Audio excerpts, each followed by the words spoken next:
पढ़े, ठीक है।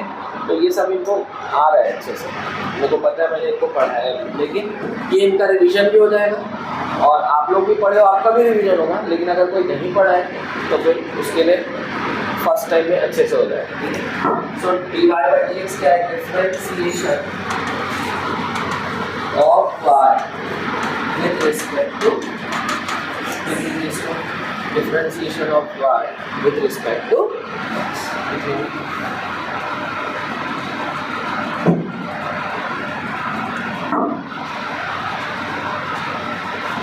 और बेटा आप लोग आप फ्रेशर मान के तैयारी करना है, आपको ड्रॉपर ऐसा मत सोचो। अभी आपको पूरा नॉलेज लेना है, हल्के में मत लेना। जो चीज़ टीचर बोल रहे हैं उसको करो, आ रहा है आपको अच्छी बात है, लेकिन ना ओवर कॉन्फिडेंस में मत रहना, ठीक है। आप एकदम फॉलोअर बन जाओ, चुपचाप फॉलो कर दी जाओ और कुछ नहीं करना है, ठीक है।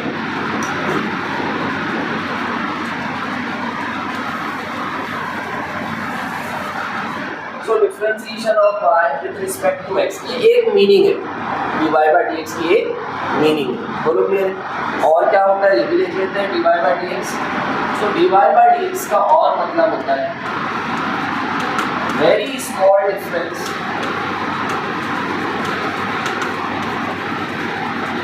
इन y upon very small difference in x, very small difference in y upon very small difference in x।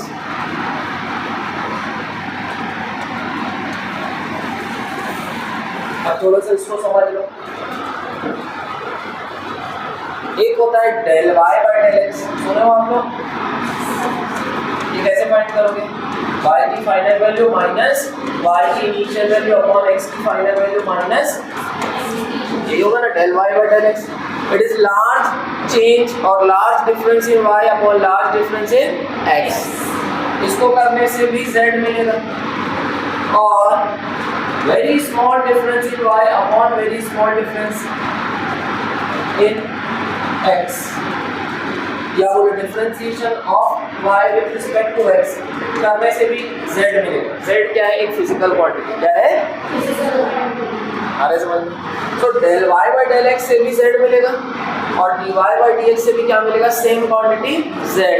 लेकिन यहाँ पर जो क्वांटिटी होगी उसकी एवरेज वैल्यू मिलेगी। क्या मिलेगी? Average value. समझ में आ रहा है? और यहाँ जो क्वांटिटी होगी उसकी क्या मिलेगी? Instantaneous value. क्या मिलेगी? Instantaneous value. समझ में आ रहा है? ठीक है ना? लिख लो इसको।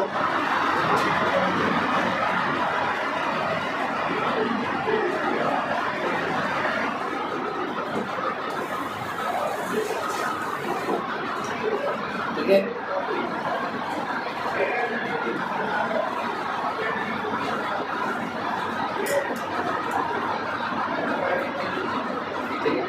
समझो इसको।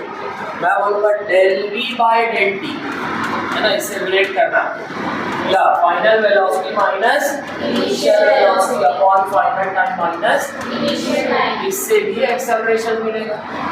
और dv बाय dt करूँगा तो भी क्या मिलेगा? दोनों से सेम क्वांटिटी मिलेगी, लेकिन ऐसा करने से एवरेज एक्सेलरेशन क्या मिलेगा? एवरेज। और ऐसा करने से समझ में आएगा? क्लियर है? अब ये एवरेज और इंस्टेंटेनियस क्या होता है, बात करेंगे, है ना? क्लियर है? अभी ज़्यादा मिक्स नहीं करेंगे, स्टेप बाय स्टेप चलेंगे, ठीक है? अभी एक ही एग्जांपल आपको दे रहा हूँ वेलोसिटी अपॉन टाइम करके बार-बार, क्योंकि आपको ज़्यादा भी मैं आप लोगों को पढ़ाया नहीं हूँ। अदरवाइज अगर मैं बोलूँ लीनियर मोमेंटम अगर टाइम का फंक्शन है बेटा, एक और एग्जांपल ले लेते हैं। अगर लीनियर मोमेंटम किसका फंक्शन है? p क्या है? Linear momentum. क्या है? तो I can differentiate linear momentum with respect to क्या मिलेगी? फोर्स। क्या मिलेगी? फोर्स। बोलो क्लियर है? आपने पढ़ा ना न्यूटन सेकंड लॉ। फोर्स क्या होता है? Rate of change of linear momentum with respect to time. आ रहा है क्या समझ में? दूसरा, अगर आप del p by del t करोगे या final momentum minus initial momentum upon time करोगे तो भी क्या मिलेगी? फोर्स। यहाँ पर फोर्स की क्या मिलेगी? Instantaneous value. यहाँ क्या मिलेगी? बोलो क्लियर है?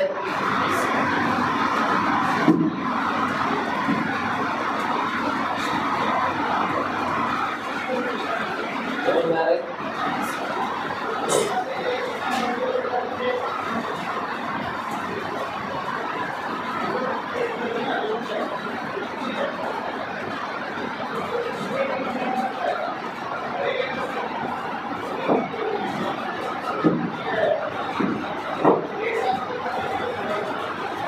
ऐसे बहुत से एग्जाम्पल है ना, वो आगे हम देखते रहेंगे, जैसे जैसे टॉपिक्स आएंगे हम देखेंगे, ठीक है। आपको डिफरेंशिएशन, इंटीग्रेशन, बेसिक मैथ्स तो पूरी फिजिक्स में काम आएगा, ठीक है ना, इसलिए हम पहले ही इसको अच्छे से करेंगे। सो और क्या होता है बता सकते हैं क्या? dy by dx और क्या होता है?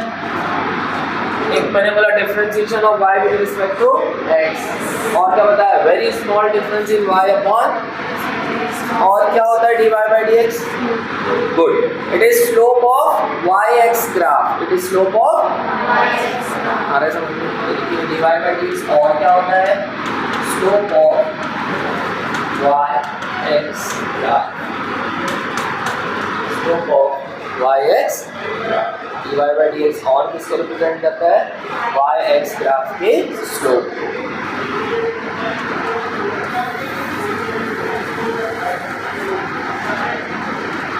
क्लियर है क्या बेटा? जैसे मान लो ये y एक्सिस है, ये x एक्सिस है, यहाँ पर एक फिजिकल क्वांटिटी है y स्मॉल, यहाँ एक फिजिकल क्वांटिटी स्मॉल, तो ये small y upon small x, y और x, ये जो y x ग्राफ में बोल रहा हूँ, ये किसके किसके बीच में? एक फिजिकल क्वांटिटी y है और दूसरी, it is not between y axis and x axis, axis मत समझिए, फिजिकल क्वांटिटी y है, फिजिकल क्वांटिटी x का ग्राफ है, तो उसका स्लोप, उस ग्राफ का स्लोप जो होगा वो किसको रिप्रेजेंट करेगा? dy by dx, है ना। स्लोप मान लो अभी थोड़ा इजी करते हैं, ग्राफ अगर स्ट्रेट लाइन हो गया, ये एंगल थीटा हो गया, तो स्लोप क्या हो जाएगा? tan theta. स्लोप क्या होता है?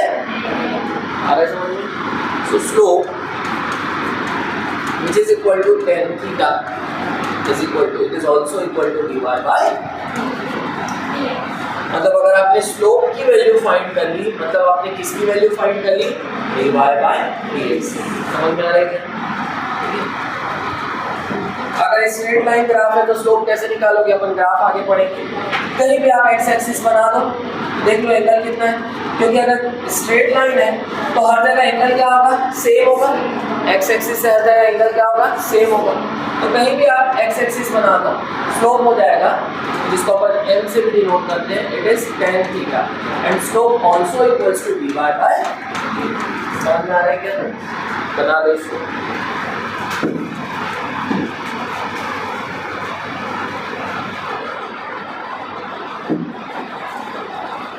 ठीक है,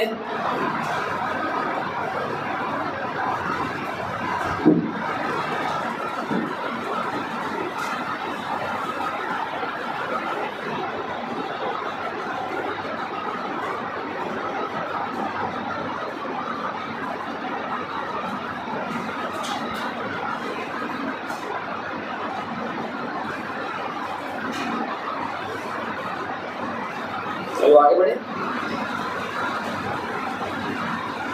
बना लिए अब तो, लेकिन अगर मान लो ग्राफ ऐसा है, थोड़ा सा कर्वी है, मान लो ऐसा कुछ भी है, इस टाइप का कुछ भी ग्राफ है, इस पॉइंट पर अगर मुझे स्लोप फाइंड करना है, अब क्योंकि ग्राफ ऐसा कर्वी लीनियर है, स्ट्रेट नहीं है, तो स्लोप अलग अलग आएगा, तो इस पॉइंट का स्लोप क्या आएगा? आपको यहाँ पर क्या ड्रॉ करना पड़ेगा? टेंजेंट। क्या ड्रॉ करोगे? यहाँ पर x एक्सिस बनाओ, ये एंगल है मान लो थीटा, तो यहाँ का स्लोप कितना हो जाएगा? 10, ठीक है क्या? समझ में आ रहा है? अब अगर मैं बोलूँ इस पॉइंट पर ले लो, इस पॉइंट पर स्लोप बनाना है, तो टेंजेंट ऐसा जाएगा, आ रहा है समझ में? टेंजेंट अलग अलग जाएगा, फिर x एक्सिस से जो एंगल आएगा वो भी अलग अलग होगा, थीटा डैश ले लेते हैं, तो स्लोप यहाँ पर हो जाएगा tan थीटा, लेकिन ये भी dy by dx को रिप्रेजेंट करेगा at this point means at a certain value of x and at a certain value of y। समझ में आ रहा है क्या? ठीक है, स्लोप अलग होगा। इसको अपन x1 ले लेते हैं, इसको y1 ले लेते हैं। इस पॉइंट पर x की वैल्यू, x क्या है? फिजिकल क्वांटिटी, जिसको हम कहाँ ड्रॉ कर रहे हैं? x axis. यहाँ पर इसकी वैल्यू x2 है, इसके करस्पॉन्डिंग y की वैल्यू मान लो y। समझ में आ रहा है क्या? ठीक है। और अगर थीटा एक्यूट है बेटा तो tan थीटा पॉजिटिव होता है और स्लोप क्या होता है? पॉजिटिव। स्लोप क्या होता है? क्लियर है पॉइंट? तो यहाँ का स्लोप क्या है? पॉजिटिव। मतलब dy by dx क्या है? पॉजिटिव। dy by dx क्या है? अगर थीटा ऑब्ट्यूज होता है तो स्लोप क्या होता है? नेगेटिव। क्योंकि थीटा ऑब्ट्यूज मतलब थीटा की वैल्यू 90 से ज़्यादा, तो tan की वैल्यू 90 से ज़्यादा एंगल के लिए क्या होती है? नेगेटिव। क्या होती है? समझ में आ रहा है? तो यहाँ पर थीटा क्योंकि ऑब्ट्यूज है तो स्लोप क्या है? नेगेटिव। dy by dx क्या होगा? क्लियर है क्या? कुल मिला के हमको ये समझना है कि अगर ग्राफ दिया है y और x के बीच में तो स्लोप किसको रिप्रेजेंट करता है? dy by dx। क्लियर है पॉइंट? और भी हम डिटेल में पढ़ेंगे, ग्राफ को पढ़ेंगे तो ठीक है, बना सकते हैं इसको।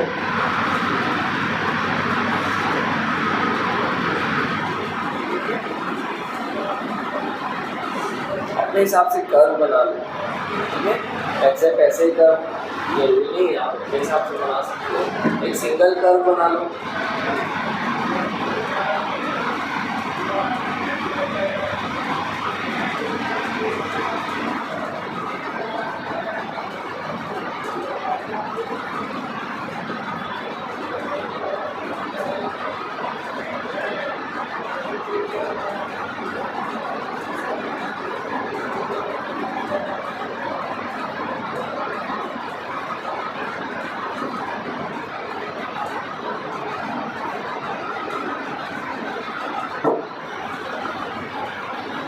हो गया?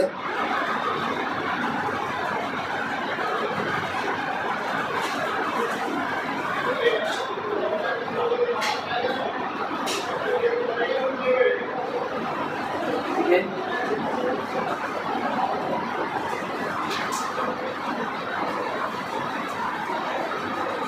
आगे बढ़े, चलिए आगे बढ़ते हैं। सो ये हमने बेसिक देख लिया, डिफरेंशिएशन dy by dx। अब कौन सा डिफरेंशिएशन सीख लेते हैं, आगे बढ़े। सो अब लिखेंगे बेटा जो मेन फॉर्मूला लिखेंगे, ये y equals to x to the power n, if y equals to then n can be any number, n can be any number, positive negative fraction में हो सकता है, जीरो भी हो सकता है, कुछ भी हो सकता है, ठीक है। x के पावर में जो होगा वो क्या होगा? n, ठीक है।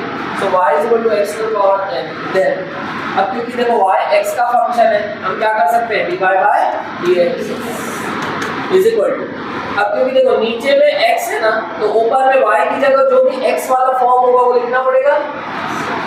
y की जगह हमको कौन सा x वाला फॉर्म लिखना पड़ेगा? x to the power n। आ रहा है? तो y को सब्स्टिट्यूट करो, उसकी जगह जो भी x वाला फॉर्म लिखा है वो लिखो, सो x to the power n। So ultimately differentiation किसका हो रहा है? x to the power n का। तो उसका फॉर्मूला होता है, हमको याद रखना है, n into x to the power n minus 1। Note कर लेंगे इसको। तो differentiation of x to the power n is n into x to the power n minus 1, ठीक है। n into x to the power n minus 1, x to the power n को differentiate करना है तो इसका फार्मूला हमको याद रखना है, n x to the power n minus 1। Clear है क्या? चलिए आगे बढ़ते हैं ना, इसको क्वेश्चन से करेंगे। जैसे क्वेश्चन करिए, अगर आपको फिर से मैं बोल रहा हूँ y और x एक जनरल टर्म है, इनकी जगह कोई भी फिजिकल क्वांटिटी हो सकती है, ठीक है। फॉर्मूले का पैटर्न वही रहेगा। जैसे अगर मैं बोलूं velocity is t to the power n, तो भाई y की जगह कौन आ गया? वेलोसिटी। x की जगह कौन आ गया? टाइम। अब क्या करूंगा? अब dy by dx नहीं करूंगा, अब क्या करूंगा? dv by dt। अब क्योंकि यहाँ t है तो यहाँ पर v का जो t वाला फॉर्म है वो लिखेंगे, तो यहाँ पर डिफरेंशिएशन क्या लिखेंगे? t to the power n। Formula वही रहेगा, सेम पैटर्न है, n t to the power n minus, pattern वही है, बस y और x की जगह फिजिकल क्वांटिटी चेंज हो। क्लियर है पॉइंट? समझ में आ रहा है? सो क्वेश्चन करते हैं। जैसे अगर मैं बोल रहा हूँ y is equal to x to the power 5 find dy by dx। चलिए बनाइए। गुड, आ जाएगा, ठीक है ना।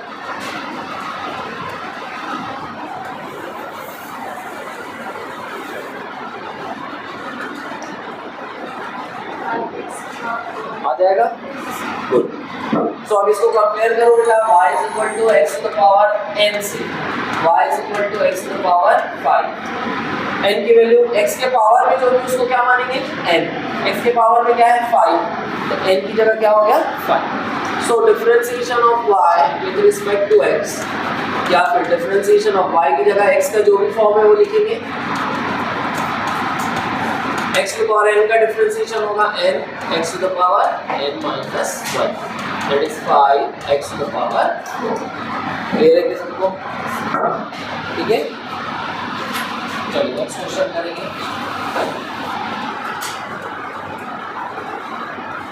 y equals to root x find dy by dx। y equals to root x find dy by dx।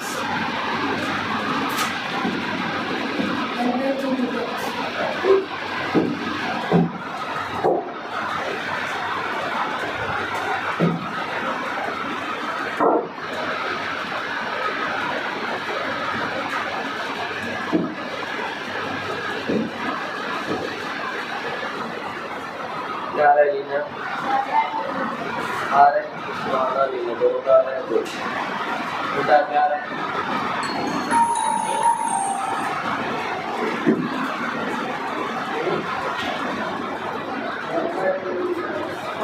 क्या करना होता आपको, और इसका क्या रहा है, ठीक, गुड। चलो बना लेते हैं जल्दी से। रूट एक्स, अब इसको ऐसा लिखो ना, इस टर्म में लिखो, x का कितना पावर होगा, हाफ होगा कि नहीं। अब तो y equal to x to the power n के टर्म में लिखना है ना, ऐसे में तो समझ नहीं आ रहा है।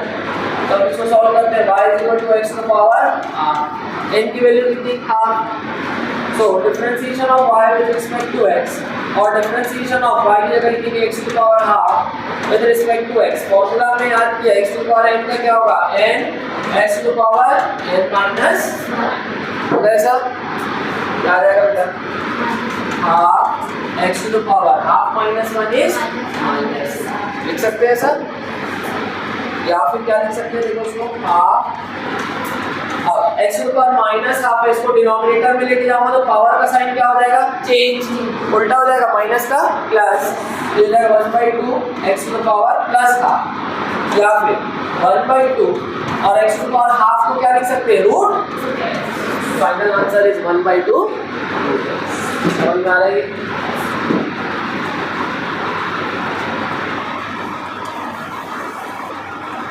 अगर मान लो आपसे क्वेश्चन पूछा जाता velocity is root t find dv by dt, तो आंसर सेम आता 1/2 रूट t आता नहीं। आपने क्या फाइंड कर किया, dv by dt, और dv by dt क्या होता है, एक्सेलरेशन, इंस्टेंटेनियस, मतलब आपने क्या फाइंड कर लिया, एक्सेलरेशन। आ रहा है समझ में, एग्जांपल करके भी लिख लो बेटा, लिखने में अपने को आलस नहीं करना है, इससे अपन रिलेट करते चल रहे हैं कि भाई आगे क्या यूज है इसका, है ना, ठीक है क्या।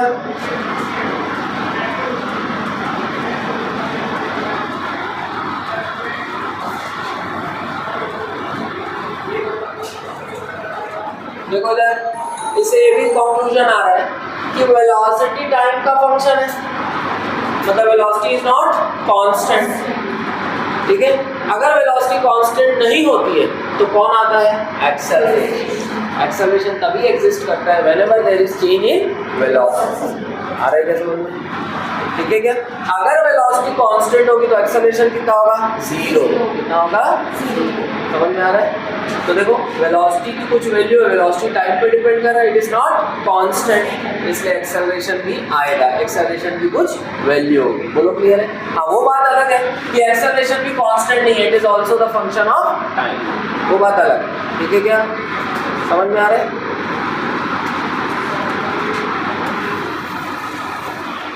चलिए नेक्स्ट क्वेश्चन लिखेंगे। y equals to 1 upon x square by dy by dx।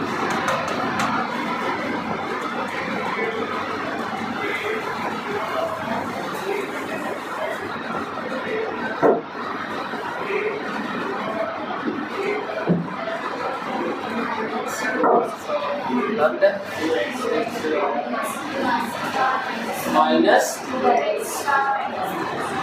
To x एक माइनस तो पावर में,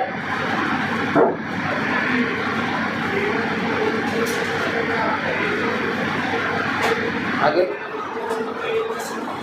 minus two x to the power minus 3 या माइनस 2 अपॉन एक्स क्यूब बोल सकते? अब देखो कॉन्सेप्ट हमारा क्या है कि y is equal to x to the power n, मतलब अगर हमको डिफरेंशिएशन करना है तो सबसे पहले ये ध्यान रखना है कि y और x दोनों न्यूमरेटर में होना चाहिए। कहाँ होना चाहिए? हमने ऐसा तो नहीं बोला कि y is equal to 1 upon x to the power n, इसके लिए तो नहीं पढ़ा ना फॉर्मूला, हमने किसके लिए पढ़ा? इसके लिए। मतलब y और x दोनों कहाँ होना चाहिए? न्यूमरेटर। यहाँ पर x कहाँ पर है? डिनोमिनेटर। बोलो क्लियर? तो इसको कहाँ ले जाना पड़ेगा? तो क्या मैं इसको ऐसा लिख सकता हूँ क्या? y is equal to x to the power -2 लिख सकता हूँ। अब देखो ये और ये कंपेयर हो जा रहा है, x भी कहाँ आ गया? न्यूमरेटर। तो जब x न्यूमरेटर में होगा तभी हमको n की वैल्यू मिलेगी, अदरवाइज हमको नहीं लेना। तो यहाँ से n कितना आ रहा है बेटा? -2। So differentiation of y with respect to x, y की जगह क्या लिखूंगा? x to the power -2, n कितना हो गया? -2। चलिए बना लेते हैं फॉर्मूला, हमने याद किया हुआ है। x to the power n का डिफरेंशिएशन होता है n x to the power n minus, याद आएगा देखो -2 x to the power -3 या -2 अपॉन में। समझ में आएगा? क्लियर है कैसे करना है? सबको क्लियर हो गया? तो जब भी डिनोमिनेटर में होगा तो कहाँ लेके जाएंगे?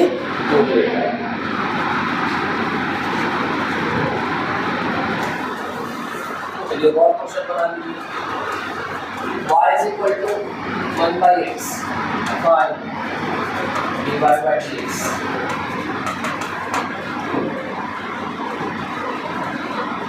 y equals to 1 by x by dy by dx।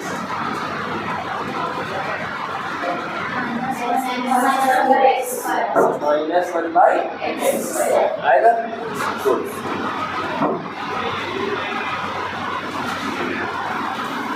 सो इसको मुझे x को न्यूमरेटर में ले जाना पड़ेगा। ये x है मतलब x की पावर 1 है, इसको मैं ऐसा लिखूंगा क्या? y इक्वल टू x की पावर -1।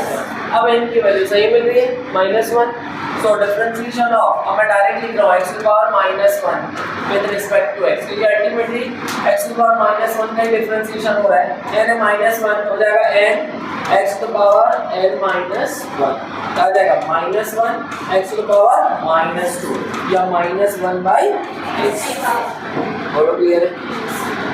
नोट कर लीजिए, नोट्स पूरा बनाएंगे बेटा ना, कॉन्फिडेंस और कॉन्फिडेंस में नहीं रहता है। अपने को आता है, आप लोगों को आता है अच्छी बात है, लेकिन आप लोगों को रिवाइज करना है समझ सकते हैं। नीट का पेपर देखो कितना ईजी आता है कि नहीं? बहुत ईजी रहता है, लेकिन उसी को हम ध्यान में नहीं रखते। जितना सिलेबस के अंदर है हम उसको ध्यान में नहीं रखते, ठीक है पूरा। जब लास्ट का सोचो, जब आप पूरा 11th भी पढ़ लोगे, 12th भी पढ़ लोगे, तब आपके माइंड में पूरा बायो होना चाहिए, पूरा केमिस्ट्री होना चाहिए, पूरा फिजिक्स होना चाहिए, ठीक है। तो ये सारी चीज़ें हम एक साथ नहीं रख पाते, क्योंकि माइंड में कचरा भी भर लेते हैं बहुत सारा, ठीक है। तो अननेसेसरी इंफॉर्मेशन भी नहीं भरना है, जितना रिक्वायर्ड है उतना ही पढ़ना है, ठीक है। चलो क्वेश्चन करेंगे। नोट पॉइंट लिखेंगे y equals to c। c क्या है? कांस्टेंट। c क्या है?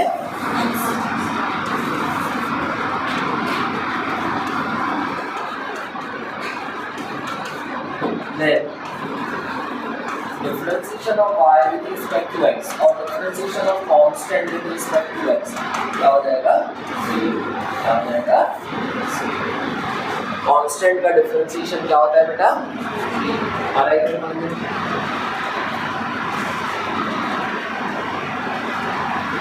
ठीक है, इसका आंसर कोई बता सकता है? क्यों जीरो होगा? कांस्टेंट है लेकिन कांस्टेंट का डिफरेंशिएशन क्यों जीरो होगा? ये तो अपने डेफिनेशन में ही है ना। dy क्या होता है? Very small difference in y। ये डिफरेंस कब आएगा? जब y में क्या होगा? चेंज। y में स्मॉल चेंज होगा तो डिफरेंस भी स्मॉल होगा, लार्ज चेंज होगा तो डिफरेंस भी लार्ज होगा। तो dy by dx, लेकिन y तो कांस्टेंट है, तो y कांस्टेंट है मतलब उसकी वैल्यू फिक्स हो गई, ना छोटा चेंज होगा ना बड़ा चेंज होगा। dy कितना होगा? 0, इसलिए dy by dx की क्या होगा? समझ में आ रहा है क्या? तो डेफिनेशन इसलिए ध्यान रखना है, it is also equal to very small change in y upon very small change in x।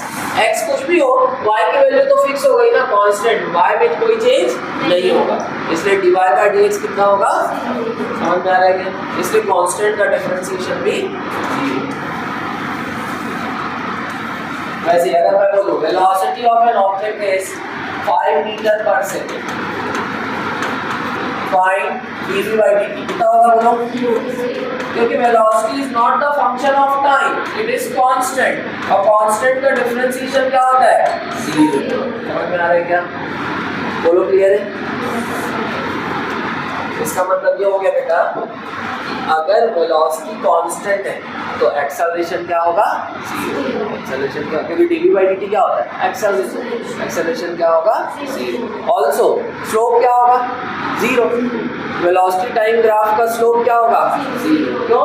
क्योंकि अभी मैंने बताया था आपको कि y-x ग्राफ का स्लोप होता है dy by dx, तो वेलोसिटी टाइम ग्राफ का स्लोप क्या रिप्रेजेंट करेगा?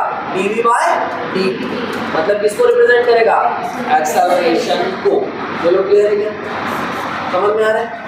तो अगर वेलोसिटी कांस्टेंट है तो dv by dt 0 होगा, that is slope of velocity time graph will be 0, that is acceleration will be 0। तो ग्राफ ऐसा कुछ बनेगा, देखिए तभी तो स्लोप 0 आ रहा है। स्लोप कैसे? स्ट्रेट लाइन ही है, इसी के साथ x एक्सिस बना दो, थीटा कितना होगा? 0, tan 0 0। स्लोप कैसे बनाना है मैंने बताया आपको, ग्राफ की लाइन के साथ x एक्सिस का एंगल देखो, ग्राफ की लाइन के साथ किसका एंगल देखोगे? x एक्सिस का। समझ में आ रहा है? लेकिन अगर ग्राफ की लाइन ही ऐसे बन जाएगी तो x एक्सिस के साथ इसका एंगल कितना होगा? 0। आ रहा है समझ में? थीटा 0 तो स्लोप भी 0। और देखो ना, यहाँ से भी समझ में आ रहा है, ये लाइन ऐसी बनी है, इसका मतलब ये भी है टाइम की वैल्यू कुछ भी हो, वेलोसिटी की वैल्यू तो फिक्स है, metre per second. Time t1 यहाँ इस पॉइंट पर, मतलब इस टाइम पर देखोगे वेलोसिटी की वैल्यू कहाँ रीड कर रहे हो? y axis. वेलोसिटी की वैल्यू कितनी है? 5। आगे बढ़ोगे तो भी वेलोसिटी की वैल्यू कितनी है? 5। समय बढ़ रहा है लेकिन वेलोसिटी क्या है? कांस्टेंट। तो ग्राफ ऐसे जाएगा कि ठीक है? तो this is a graph of 0 slope, मतलब है ना? क्यों? क्योंकि वेलोसिटी टाइम ग्राफ का स्लोप 0 होगा अगर वेलोसिटी क्या होगी? कांस्टेंट। समझ में आ रहा है? ये पॉइंट क्लियर है? ग्राफ में हम आगे बढ़ेंगे तब देखेंगे और डिटेल में। सो क्या पॉइंट क्लियर हुआ? Differentiation of constant is 0। ठीक है, आगे बढ़े। अब कुछ डिफरेंशिएशन हमको याद रखने हैं, जो काम के वही याद करेंगे। ठीक है, अननेसेसरी तो बहुत सारा होता है लेकिन सबको याद करने के लिए रखना। y अगर sin x है तो differentiation of y with respect to x और डिफरेंशिएशन ऑफ sin x बोलिए क्या होगा? cos x। आगे क्या समझ में? ठीक है, यहाँ बैठिए। नेक्स्ट नोट पॉइंट, अगर y cos x है So differentiation of y with respect to x, that is differentiation of cos x with respect to x is minus sin x, is minus sin x. ठीक है, tan x का भी differentiation होता है, क्या होता है sec स्क्वायर x, लेकिन वो करने की जरूरत नहीं, ठीक है ना। cot x का भी डिफरेंशिएशन होता है माइनस cosec स्क्वायर x, मैंने बोला लेकिन हमको वही करना है जो जरूरी है, ठीक है। जो आपको फ्रीक्वेंटली यूज होगा x की जगह, अगर y दिया है log x to the base e, या इसी को अपन ln x भी लिखते हैं। अगर बेस e हो गया, बेस दो होता है ज़्यादातर, एक बेस 10 और दूसरा बेस e, ठीक है। अगर बेस e होता है तो लॉग कहलाता है नेचुरल लॉग, क्या कहलाएगा नेचुरल लॉग। ये n जो है n स्टैंड्स फॉर नेचुरल, आ रहे ना समझ। तो इसको ऐसा भी लिख सकते हैं, ऐसा भी लिख सकते हैं, दोनों का मतलब क्या है सेम। और अगर बेस 10 होता है तो उसको कॉमन लॉग बोलते हैं, क्या बोलेंगे, क्योंकि ज़्यादातर वही लॉग यूज होता है, ठीक है, बेस 10 वाला। लेकिन यहाँ डिफरेंशिएशन में आप जो लॉग का डिफरेंशिएशन करते हैं उसका बेस क्या लोगे e। अभी e क्या है इसकी डिटेल में अपन नहीं जाएंगे, ठीक है। e की वैल्यू अलग की होती है, देखो 1 प्लस है ना 1/1 prime plus 1/2 prime plus 1/3 prime and so on. Prime का मतलब होता है जैसे 2 प्राइम है तो 1 × 2, 3 प्राइम है तो 1 × 2 × इसमें आपको नहीं जाना, इसकी वैल्यू 2.718 आती है, लेकिन हमको उसको भी याद नहीं करना, समझ में आ रहा है। बस e है तो e है, छोड़ो, ठीक है। तो अगर y दिया log x, अपन जब लॉगरिथम पढ़ेंगे तो भी डिटेल में और करेंगे, ठीक है। सो log x का डिफरेंशिएशन होता है, बताइए डिफरेंशिएशन ऑफ log x, चाहे log x to the base e लिख लो चाहे ln x, दोनों का मतलब सेम है, क्या हो जाएगा 1/, क्या होगा डिफरेंशिएशन 1/, क्लियर है क्या।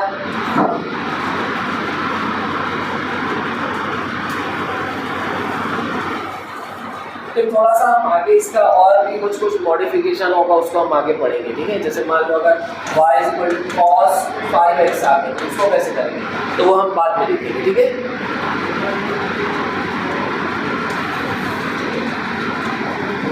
नेक्स्ट नोट पॉइंट लिखेंगे y = e⁻x, अगर y e⁻x के बराबर है differentiation of y with respect to x और differentiation of e⁻x with respect to x, ये होगा e⁻x, इसमें कोई चेंज नहीं होगा, ठीक है। e⁻x का डिफरेंशिएशन e⁻x ही होगा, इसमें कोई चेंज नहीं होगा। तो चार डिफरेंशिएशन हमको अभी याद रखना है। sin x का क्या होगा cos x का minus sin x, log x का 1/x, log x का 1/x और e⁻x का e⁻x। अब वैसे ही फिर से वही है कि x की जगह कोई भी फिजिकल क्वांटिटी आ सकती है, समझ में आया। अगर वेलोसिटी दी है आपको sin t, तो dv/dt क्या होगा बोलिए, that is differentiation of velocity, या क्या लिखोगे sin t का डिफरेंशिएशन बोलिए sin x का डिफरेंशिएशन cos x का, तो sin t का क्या होगा cos, समझ में आ रहा है। वैसे अगर वेलोसिटी आपको दी है ln t, x की जगह क्या आ गई t आ गई, सो dv/dt क्या होगी बोलिए differentiation of log t is 1/, समझ में आ रहा है ना। साथ साथ आप एग्जाम्पल भी लिख लो, ताकि आपको समझ में आए कि कहाँ यूज करना है, कैसे यूज करना है, ठीक है ना।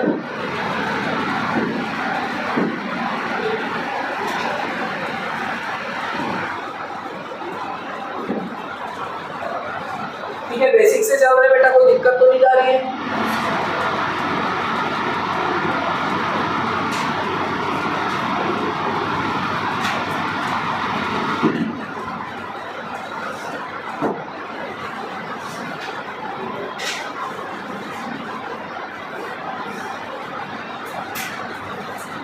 चलो आगे बढ़े।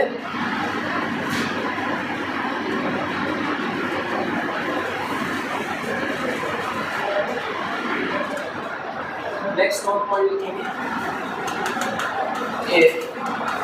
y equals to c into a, where c is a constant और a क्या है, a form of x, c into a। यहाँ कांस्टेंट अकेला नहीं, कांस्टेंट के साथ x का एक फॉर्म मल्टीप्लाई में आ रहा है ना समझ में। x का फॉर्म मतलब x square, x cube, sin x, cos x, log x, ये सभी क्या है x के फॉर्म, ठीक है। यहाँ कांस्टेंट अकेला नहीं, अगर कांस्टेंट अकेला होता है तो उसका डिफरेंशिएशन क्या होता है, 0, लेकिन यहाँ कांस्टेंट के साथ कौन है, a form of x multiply में। तो इसको कैसे सॉल्व करना है, so differentiation of y with respect to x, या फिर डिफरेंशिएशन ऑफ y की जगह क्या लिखूंगा, c into a। इसमें हमेशा क्या करना है बेटा, c को बाहर रखना है और जो x का जो भी फॉर्म है उसको डिफरेंशिएट करना है, c बाहर आ गया and differentiation of a with respect to x, ऐसे करके सॉल्व करेंगे। समझ में आ रहा है, ये क्लियर है, लिखिए।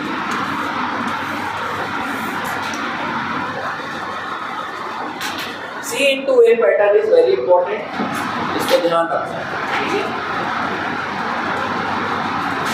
ये बहुत जगह आता है, बच्चे इसमें गड़बड़ करते हैं कई बार।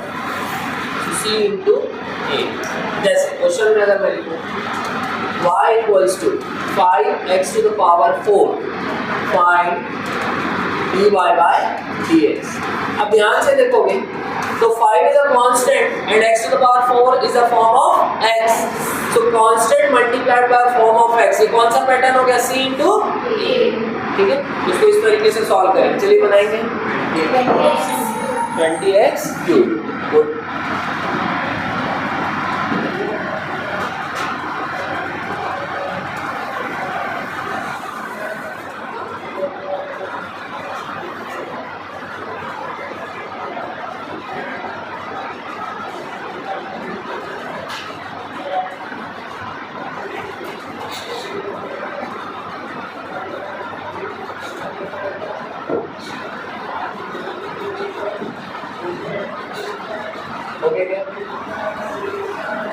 बेटा हो गया, so c into a pattern पहचानना इंपॉर्टेंट है। so differentiation of y with respect to x is equal to differentiation of constant is 5 and a form of x is x to the power 4। कैसे करना है, 5 को बाहर रखना है, constant को बाहर रखना है और x to the power 4 को डिफरेंशिएट करना है। बोलो क्लियर है, अभी आंसर नहीं आया है, अभी हमको x to the power 4 को डिफरेंशिएट करना है, जो भी आएगा उसको 5 से क्या करना है, मल्टीप्लाई। आ रहा है सो क्या हो जाएगा, 5 तो बाहर है वो कुछ नहीं करेगा, x to the power 4 मतलब x to the power n, x to the power n वाले फॉर्मूले से सॉल्व करेंगे। x to the power n का डिफरेंशिएशन क्या होगा, n x to the power n minus 1, कितना आएगा 5 होगा 20, x to the power 4 minus 1 is, समझ में आ गया, क्लियर हुआ। नेक्स्ट क्वेश्चन देखिए,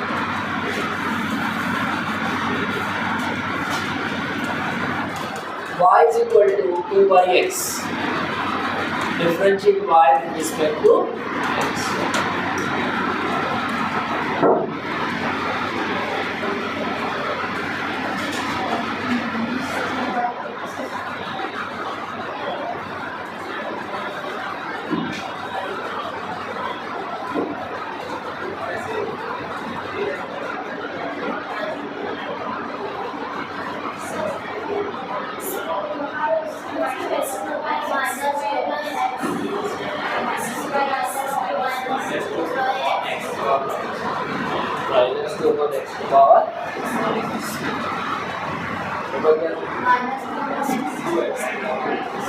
माइनस 2 बाई एक्स स्क्वायर भी बोल सकते हैं,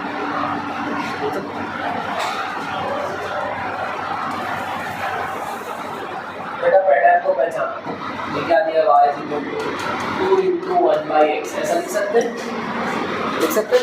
2 is a constant, ये हो गया c and 1 by x is a form of x, लिख सकते हैं सर। क्या होगा तो differentiation of y with respect to x हो जाएगा differentiation of 2 into 1 by x with respect to x, c into a में c बाहर आता है, c into a में c बाहर आएगा, so it will be differentiation of y with respect to x will be 2 बाहर आएगा into differentiation of 1 by x। लेकिन 1 by x का हमने डिफरेंशिएशन नहीं किया, हमको x कहाँ चाहिए, न्यूमरेटर, x अभी डिनोमिनेटर में है, चलो 2 बाहर है, इसको मैं लिख सकता हूँ differentiation of x to the power -1। समझ में आ रही है? ठीक है क्या बेटा?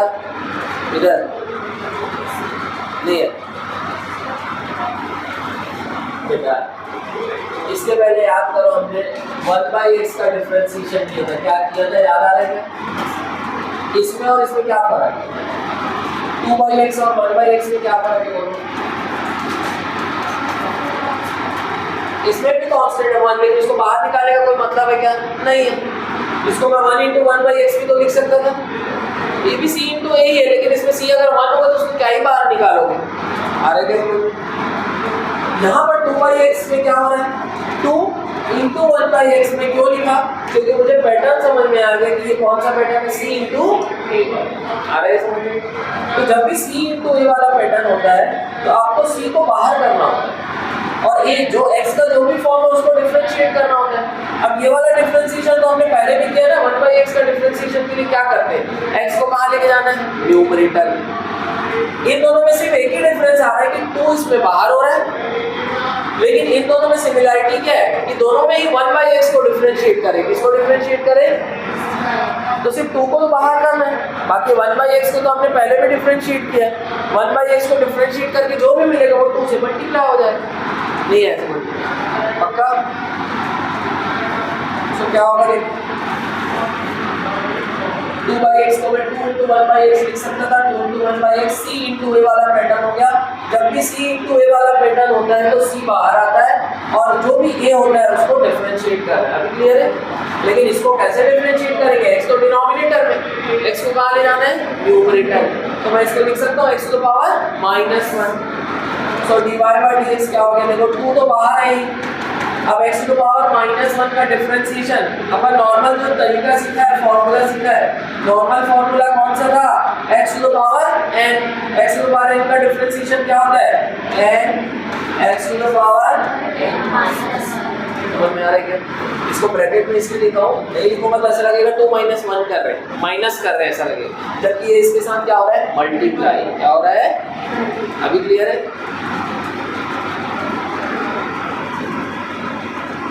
तो यहाँ से dy/dx हो जाएगा 2 × -1 is -2। क्लियर है? x to the power -1 - 1 is -2। ये हो गया। ये भी आप फाइनल आंसर मान सकते हो या फिर उसको ऐसा लिख सकते हो -2/। अभी क्लियर है? तो पैटर्न पहचानो c × a, ठीक है? फिर उसको c को बाहर करो और जो भी a का जो मतलब x का जो भी फॉर्म है उसको हमने सीखा हुआ है कैसे डिफरेंशिएट करना। क्लियर है क्या?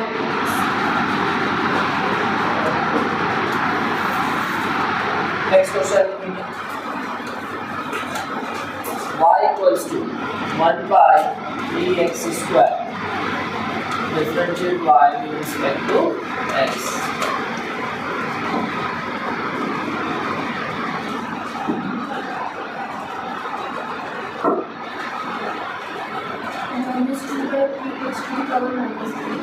-2/3 x to the power -3।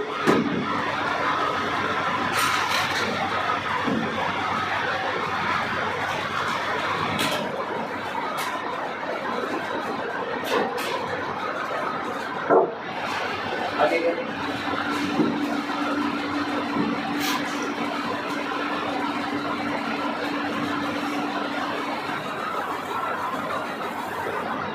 चलिए बना ले। पैटर्न पहचान लिया हमने, c × a है, क्या मैं इसको ऐसा लिख सकता हूँ? क्या लिखा हूँ? 1/3 × 1/x लिख सकते हैं। 1/3 इज अ कांस्टेंट, वैल्यू कितनी आएगी? 0.33 कांस्टेंट है वो। 1/x² is a form of x। बोलो क्लियर है? क्या मैं इसको ऐसा लिख सकता हूँ? क्या 1/3 x to the power -। Ultimately मुझे डिफरेंशिएशन के लिए x को कहाँ लेना पड़ेगा? न्यूमरेटर। ठीक है क्या? c × a वाला पैटर्न हो गया। So differentiation of y with respect to x, that is differentiation of 1/3 x to power -2 with respect to x। क्या होता है? हमेशा c × a में कांस्टेंट बाहर आता है और डिफरेंशिएशन होगा x की पावर -2। कांस्टेंट बैठा हुआ है बाहर, बोल रहा है भैया पहले x का जो भी फॉर्म है उसको मल्टीप्लाई कर दो, सॉरी उसको डिफरेंशिएट कर लो, डिफरेंशिएट का जो भी आंसर आएगा उसको मेरे से मल्टीप्लाई कर ले। समझ में आ रहा है? तो अभी आंसर पूरा नहीं हुआ है, ठीक है। अभी आपको क्या करना है, जैसे हमने नॉर्मल डिफरेंशिएशन सीखा है वैसे डिफरेंशिएशन करना है। 1/3 बाहर बैठा हुआ है, x टू पावर -2 का डिफरेंशिएशन बोलिए, x टू पावर n से लगाएंगे, n x to power n minus, बोलो क्लियर है? तो माइनस इंटू प्लस क्या हो जाएगा, -2/3 -2/3 x टू पावर -3 या फिर -2/3x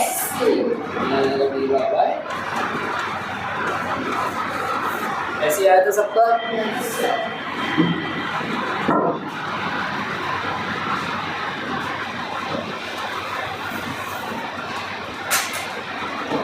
ठीक है क्या बेटा? अभी क्लियर हुआ आपका? पक्का? क्या नाम है आपका? श्रद्धा। चलो नेक्स्ट क्वेश्चन लीजिए। आ जाओ। x की जगह t होगा तो पैटर्न वही रहेगा, ध्यान रहेगा ना भाई। अगर वेलोसिटी दी है आपको 1/, चलो इसी को ले लेते, एग्जांपल सॉल्व नहीं करेंगे, जस्ट वैसे ही 1/3t²। तो आंसर क्या आएगा? dv/dt -2/3t। पैटर्न वही है। चलो आगे बढ़ते हैं। Next question, y is equal to 8 sin t, या t नहीं लेते हैं, x से लेते हैं। y is equal to 8 sin x, find dy/dx। क्या होगा? 8 cos x होगा। कब होगा? जब हम पैटर्न c into a पहचानेंगे, ठीक है। सो आपको दिया y दिया है 8 sin x, 8 is a constant and sin x is a form of x, so this c into a. So differentiation of 8 sin x, y की जगह हम 8 sin x लिखेंगे इज इक्वल टू 8 बाहर आएगा, कांस्टेंट है, और बचा क्या? Differentiation of sin x। 8 बाहर है और sin x का डिफरेंशिएशन याद है, cos, आंसर आएगा dy/dx, फाइनल आंसर 8 cos। समझ में आ रही? क्लियर है?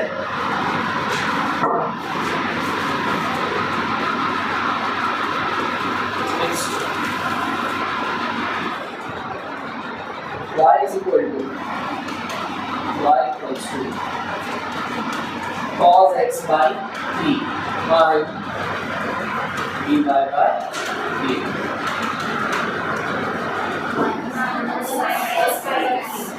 आएगा माइनस साइन एक्स बाय 3 आएगा। तो डिफरेंशिएशन ऑफ, इसको मैं ऐसा लिख सकता हूँ क्या? देखो 1/3 इंटू कॉस एक्स, तो फिर से ये c इंटू ए हो गया। So differentiation of 1/3 into cos x, c into a. इसको कैसे करेंगे? 1/3 कांस्टेंट है, बाहर आएगा, बचा क्या? Differentiation of cos x. So 1/3 बाहर है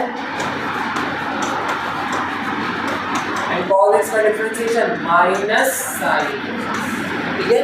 minus sine x into 1x minus sine x divided by, final answer आएगा माइनस साइन एक्स बाय, समझ में आएगा? क्लियर है?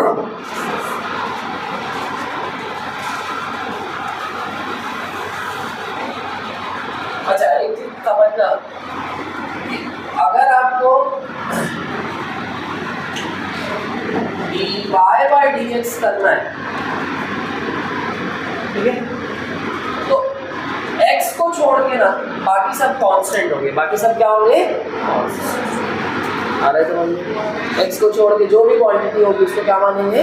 कांस्टेंट। और जैसे अगर dv/dt करना है तो t को छोड़ के बाकी सब क्या मानेंगे? कांस्टेंट। समझ में आ रहा है क्या? जैसे यहाँ पर dy/dx किया हमने, तो यहाँ पर x मतलब या बोलो cos x को छोड़ के बाकी क्या होगा? आ रहा है समझ? मतलब x का जो भी फॉर्म होगा उसको छोड़ के बाकी क्या होगा? कांस्टेंट। समझ में आ रहा है ये? जैसे अगर अपन क्वेश्चन करें, वेलोसिटी अगर दिया है आपको a sine t by dt by dt क्या आएगा बताइए?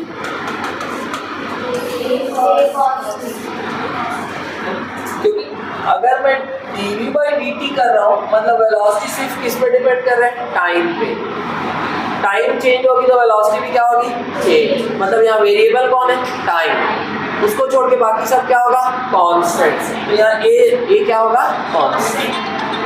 समझ में आ रही है? तो फिर से वही वाला पैटर्न होगा, c is a constant into a form of x बोलो या form of t बोलो, ये कौन सा पैटर्न हो गया? c into a।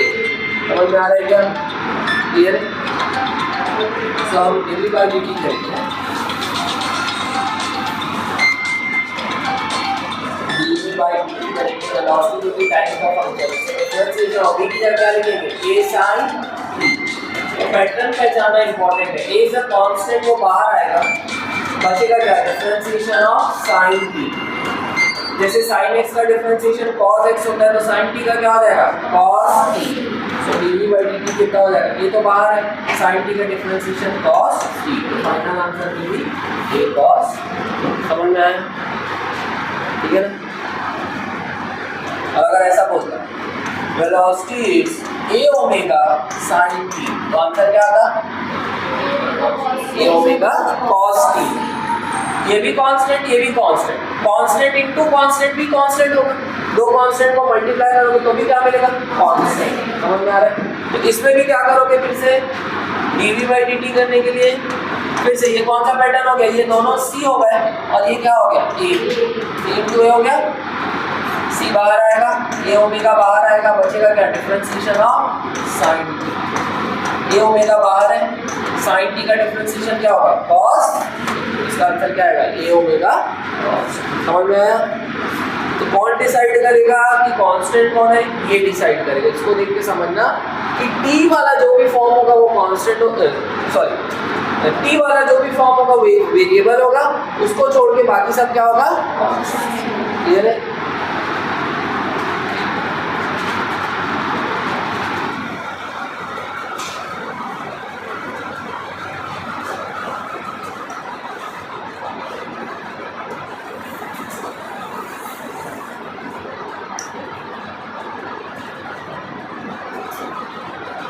ठीक है, यहाँ तक कोई डाउट है? अभी बेटा हम थोड़ा सा शॉर्टकट में भी सीख लेते हैं, इसको फास्ट कैसे करना है।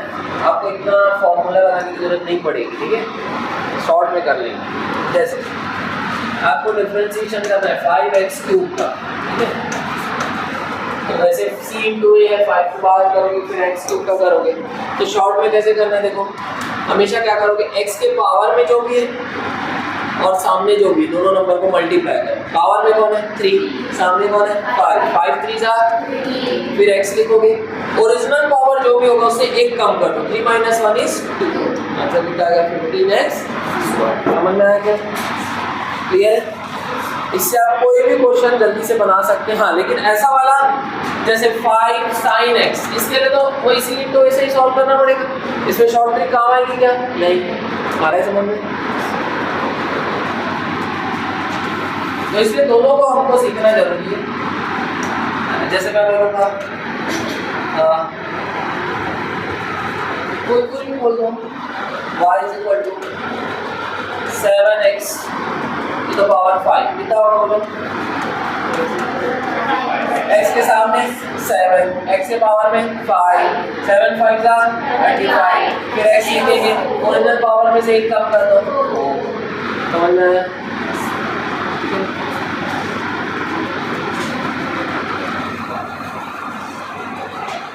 और भी कर लेते हैं।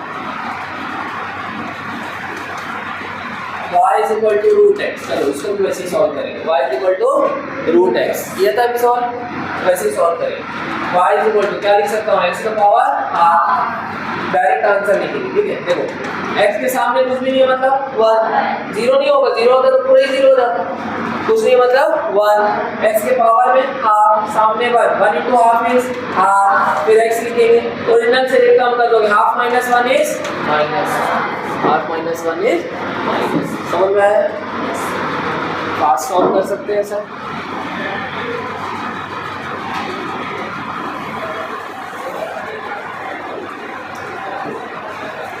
इसी से ही आपका 99% हो जाएगा।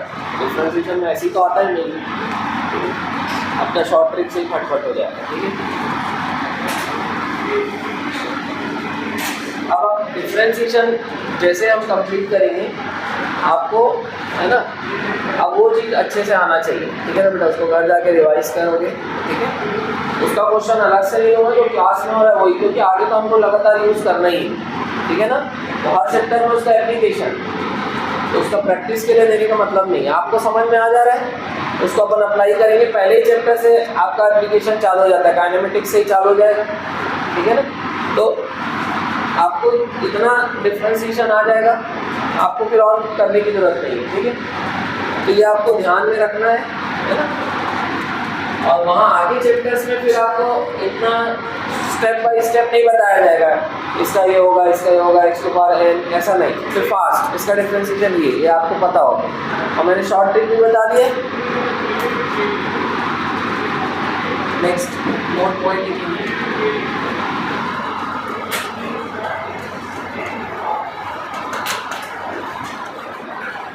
y equals to a plus minus b plus minus c। अगर ऐसा दिया हुआ a, b और c क्या है, x के अलग अलग फॉर्म है और इनके बीच में या तो प्लस साइन है या तो माइनस, ये आपस में ऐड हो रहे हैं या सब्ट्रैक्ट हो रहे हैं।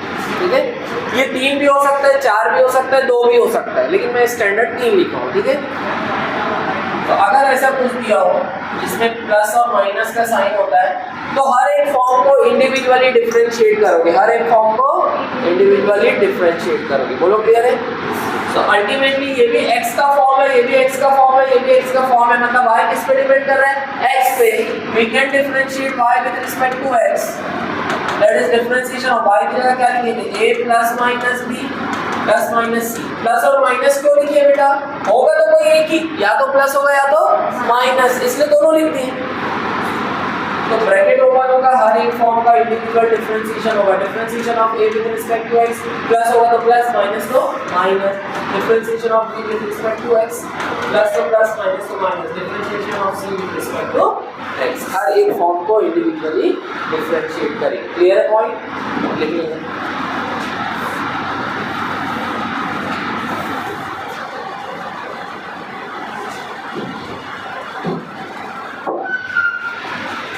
क्या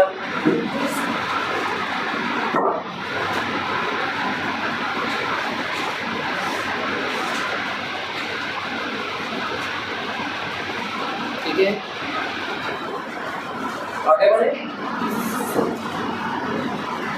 जैसे क्वेश्चन में अगर आपने दिया y is equal to 4x cube minus 3x square plus 6x plus 8, अब इधर कांस्टेंट भी हो सकता है, फाइंड dy by dx। मैंने बोला 3 भी हो सकता है, 4 भी हो सकता है, हो सकता है। पहचानना क्या है कि प्लस या माइनस होना चाहिए, तो हर एक को इंडिविजुअली डिफरेंशिएट करें। क्या है आंसर? अब अपन फास्ट कर सकते हैं, तो मैंने शॉर्ट ट्रिक बताया। तो dy by dx in the differentiation of 4x cube with respect to x, minus sign है तो minus, differentiation of 3x square with respect to x, plus है तो plus, differentiation of 6x with respect to x, plus differentiation of 8 with respect to, ऐसे होगा। क्या है answer देखिए,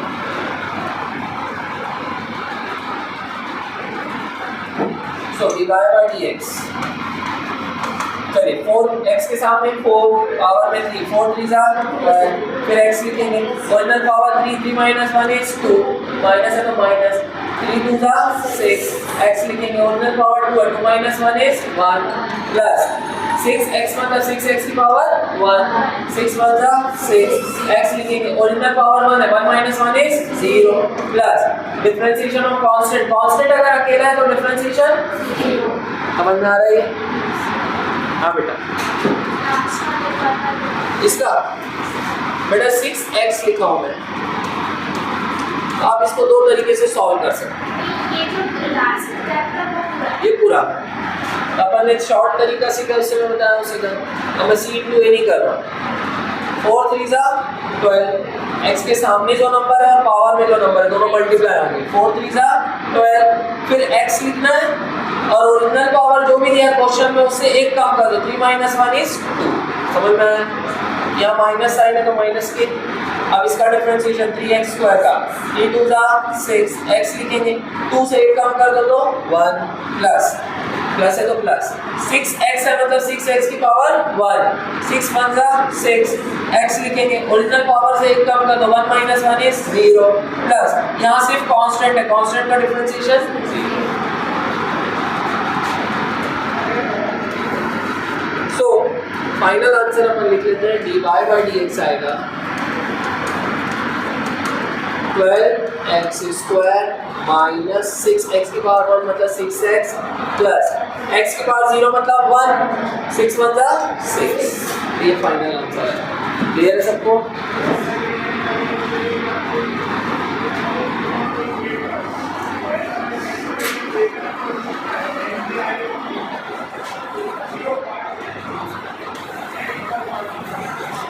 देखो जैसे क्वेश्चन दिया, velocity of an object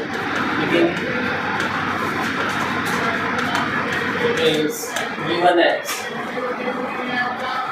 is equal to 5t - 4t² plus 6t meter/second, meter/second।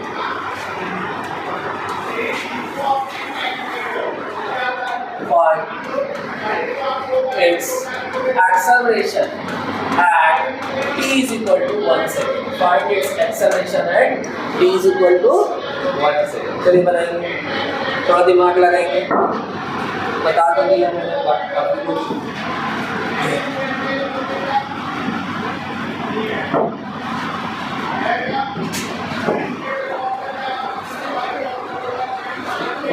कई बार है।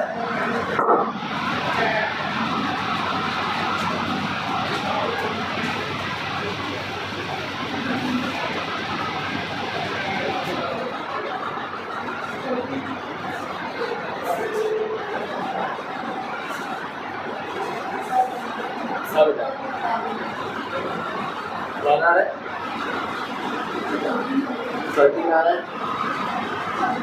वो आना था बेटा। आपका क्या नाम?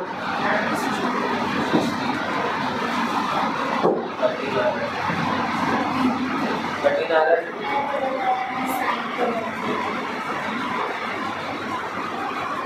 अवेश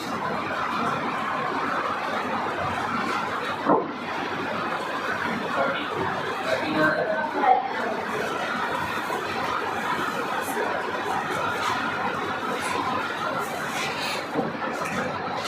देखो आपको बेटा कितना आ रहा है? 13 आ रहा है, आ रहा है ना? आपको ये समझना है कि ये क्या दिया है आपको, velocity as a function of time. मतलब ये क्या है? वेलोसिटी और टाइम का रिलेशन, वेलोसिटी और टाइम का रिलेशन। इससे आप क्या फाइंड कर सकते हो? इससे आप किसी भी टाइम की वेलोसिटी फाइंड कर सकते हो। क्या फाइंड कर सकते हो? किसी भी टाइम की वेलोसिटी। अगर मैं बोलूंगा find velocity at t is equal to 1 second, तो यहाँ t की जगह 1 रखोगे। Velocity at t is equal to 1 second, velocity at a particular time find करने के लिए आपको क्या चाहिए? वेलोसिटी और टाइम का रिलेशन। क्या चाहिए? वेलोसिटी और टाइम का। तो इस रिलेशन से आप किसी भी समय की वेलोसिटी फाइंड करोगे। क्या फाइंड करोगे? किसी भी समय की वेलोसिटी।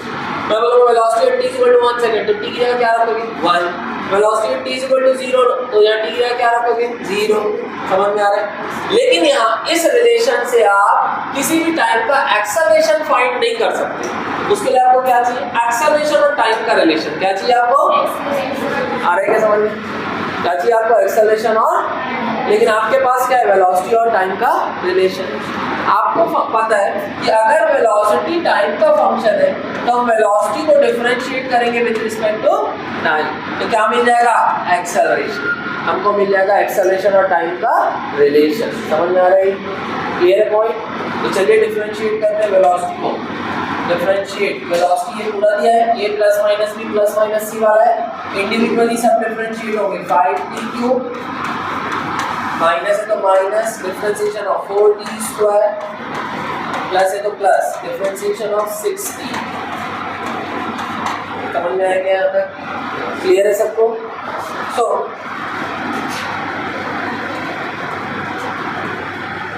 एक्सेलरेशन आएगा 5 3 वही शॉर्टकट वही है, बस x की जगह t आ रहा है, 5 3 15, t लिखेंगे, t की जगह, ठीक है, माइनस साइन, 4 2 50 लिखेंगे 1 प्लस 6t का क्या होगा, 6t की तो पावर 1 है, 6 1 6, t की तो पावर 1 minus 1 is 0।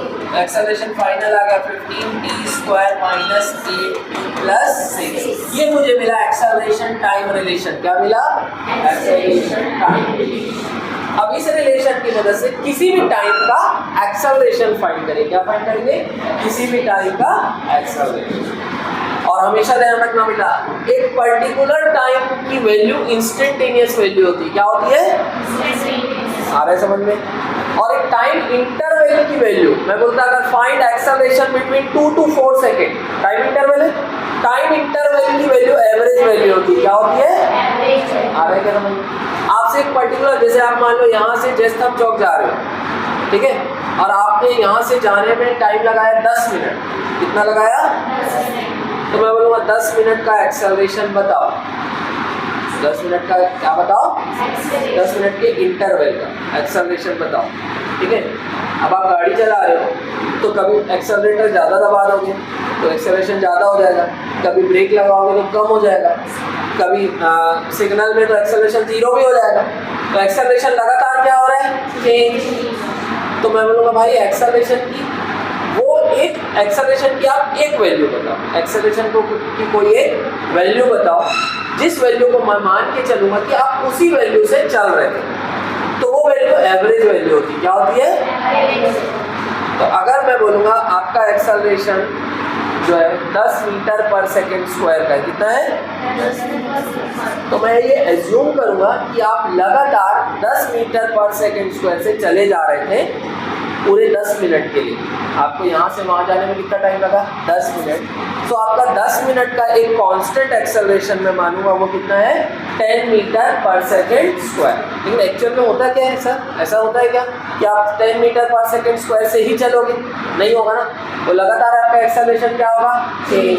तो ये जस्ट ये हमको ये एज्यूम करने के लिए एवरेज वैल्यू है, एक अंदाजा लगाने के लिए मान के चलो कि आप इस एवरेज वैल्यू से लगातार चल रहे थे, ऐसा माना जाता है। बोलो क्लियर है? जबकि इंस्टेंटेनियस वैल्यू मैं बोलूँगा जब आप वहाँ चौक में थे उस इंस्टेंट का एक्सेलरेशन बताओ, उस इंस्टेंट का, जब वहाँ एक पर्टिकुलर जगह में थे या एक पर्टिकुलर टाइम पे, तो एक पर्टिकुलर टाइम का एक्सेलरेशन, उस इंस्टेंट का इंस्टेंट एक्सेलरेशन क्या होगा? इंस्टेंट। और अगर टाइम इंटरवल है, ठीक है, इंटरवल का एक्सेलरेशन या इंटरवल की वैल्यू क्या होती है? एवरेज। समझ में आया क्या? ये है, क्लियर है? तो आपसे एक पर्टिकुलर टाइम का एक्सेलरेशन पूछ रहा है तो वो इंस्टेंटेनियस एक्सेलरेशन ही होगा, ठीक है। तो चलो अब यहाँ से आपसे पूछ रहा है एक्सेलरेशन एट t = 1 सेकेंड, तो यहाँ t की जगह क्या रखेंगे? 1। तो acceleration at t = 1 second will be 15 × 1 का स्क्वायर माइनस 8 × 1 प्लस 6। तो एक्सेलरेशन एट t = 1 कितना आएगा? 15 माइनस 8 प्लस 6 कितना आएगा बेटा? 13 मीटर पर सेकेंड। समझ में आया क्या?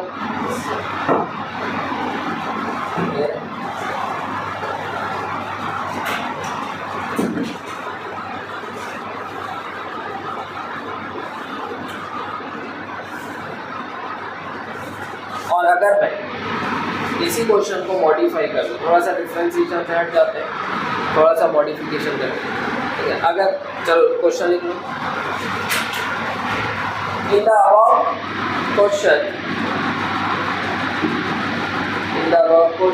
Find acceleration between t = 1 to t = 2 second. In the above question, find acceleration between, पूरा लिखेंगे क्वेश्चन, find acceleration between t = 1 to t = 2 second. 1 से 2 सेकेंड के बीच का एक्सेलरेशन फाइंड करना है। Find acceleration between t = 1 to t = 2 second.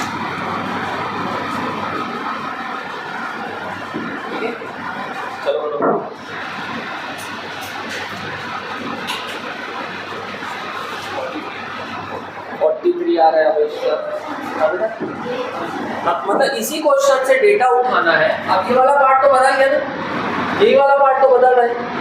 ये वाले क्वेश्चन में क्या था, फाइंड एक्सेलरेशन एट 1 सेकेंड। अब चेंज क्या कर रहा हूं मैं, find acceleration between t = 1 to 2 second. बाकी डेटा यही रहेगा। बोलो क्लियर है? आगे 43 आ गया रमेश का।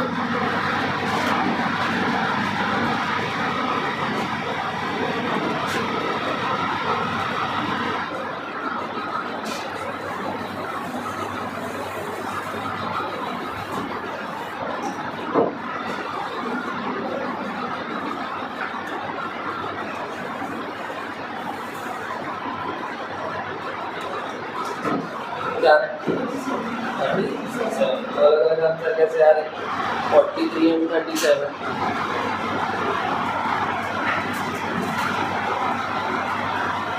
ठीक है, 2 आंसर आ रहा है सृष्टि का, सृष्टि 43 ये 37 और आवेश का 40। सुहाना का 25। वाह, 3 ऑप्शन ही बना देते हैं। लास्ट में एक नन ऑफ ये हो गई क्या भरोसा।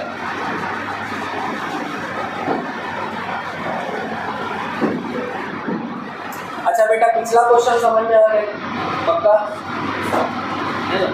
इसको डरना नहीं, देखिए अपन आगे डिटेल में भी पढ़ेंगे। बस जस्ट मैं आप लोगों क्योंकि ड्रॉपर बैच के हो 11th 12th में थोड़ा पढ़ेगा तो मैं थोड़ा सा इसमें एक डिफ्रेंशिएट करने के लिए बता रहा हूँ उसको। क्या है 34 आ रहा है, सबका लगा रहा है, चलो बना लेते हैं। अभी आपसे अब क्वेश्चन में क्या पूछ रहा है समझो। अभी आपसे पूछ रहा है acceleration between t = 1 to t = 2 second. 1 से 2 सेकंड के बीच का, 1 से 2 सेकंड के इंटरवल का क्या पूछ रहा है, एक्सेलरेशन। मतलब अभी क्या पूछ रहा है, एवरेज एक्सेलरेशन। क्या पूछ रहा है? तो टाइम इंटरवल के बीच में कुछ भी फाइंड करना है तो वो एवरेज वैल्यू है। क्या है? एवरेज एक्सेलरेशन कैसे निकालेंगे मैं बताओ। एवरेज वैल्यू कैसे निकालते हैं, del v by del t करके निकालते हैं कि नहीं? अभी तो अपन शुरू में पढ़े। अगर dv by dt करते तो क्या मिलता, इंस्टेंटेनियस वैल्यू। क्या मिलता, जो कि हमने पिछले क्वेश्चन में निकाला। अभी हमसे एवरेज वैल्यू पूछ रहा है।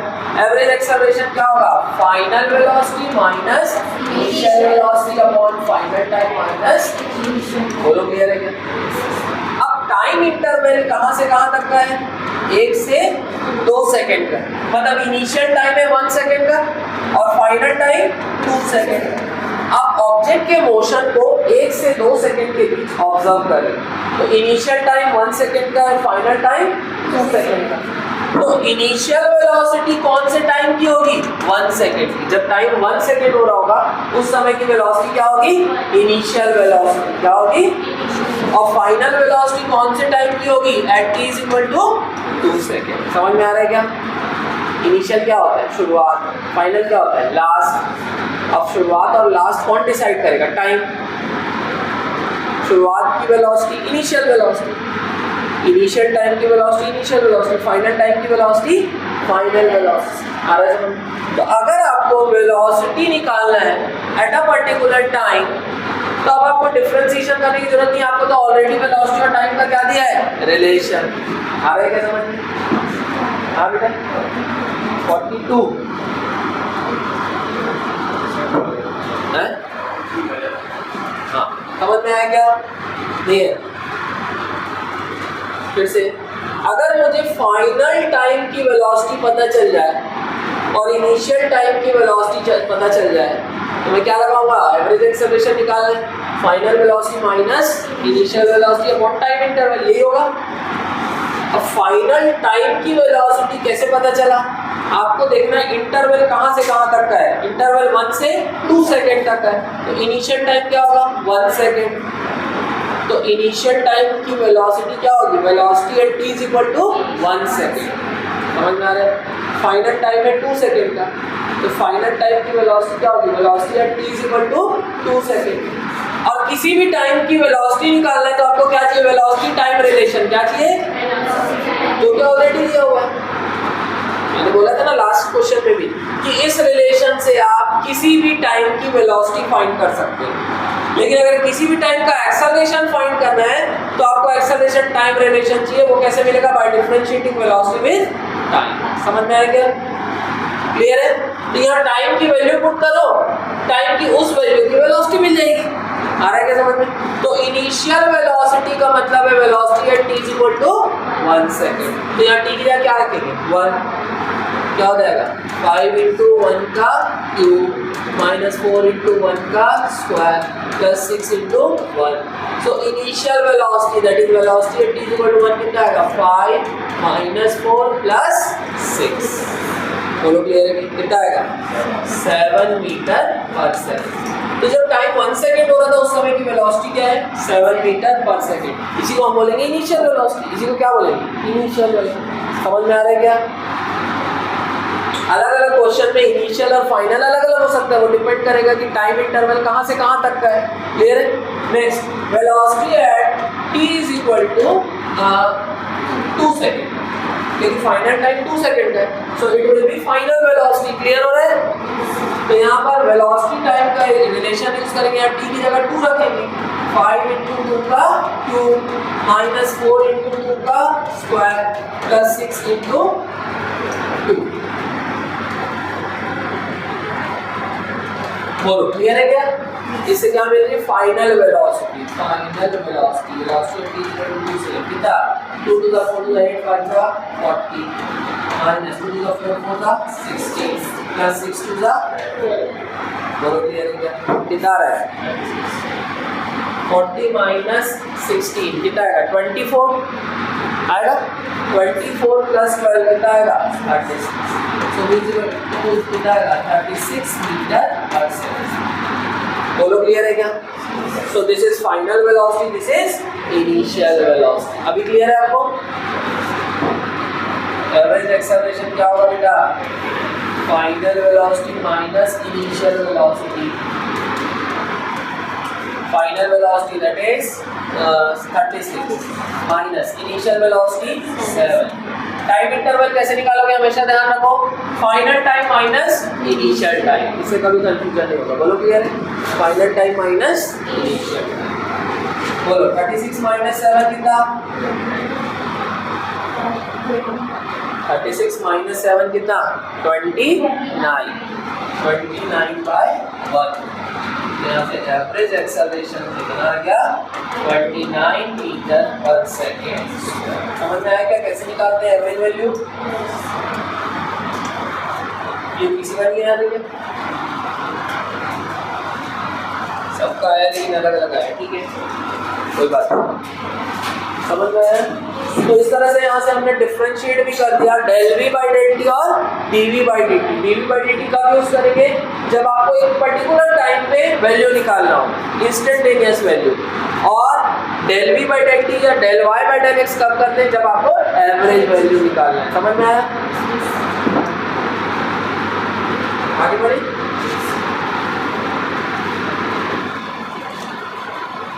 बेटा लिखिए कि जल्दी लिखो।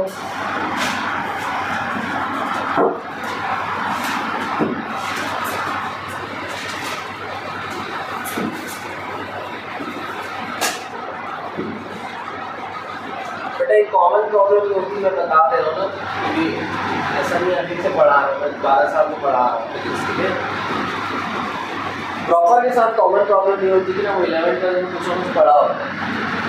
जैसे मैं स्टार्टिंग में बोला ओवर कॉन्फिडेंस नहीं रखता, तो उसको क्या लगता है कि उसको आता है, तो कई बार वो सिलेक्टिव भी हो जाता है। ये टॉपिक करेंगे, ये टॉपिक नहीं करेंगे, ये टॉपिक करेंगे, उससे क्या होता है क्लास छूटने की हैबिट हो जाती है। आपको कुछ ना कुछ क्लास में नया सीखने को मिलेगा। आपका ये एडवांटेज है ना कि आपको आता है, अच्छी बात है, आपका रिविजन हो जाएगा। लेकिन अगर आप आता है बोल के कोई लेक्चर अटेंड नहीं करोगे और उसमें आपसे कोई टॉपिक मिस हो गया तो आपका लॉस है। तो ये ओवर कॉन्फिडेंस में मत रहना। ठीक है, जितने बच्चे हमारे अच्छा नंबर लाए, ठीक है, 11th 12th से पढ़ के वो 11th में भी पढ़े, 12th में पढ़े, जरूरत पड़ी तो ड्रॉपर में भी पूरा एक एक लेक्चर अटेंड।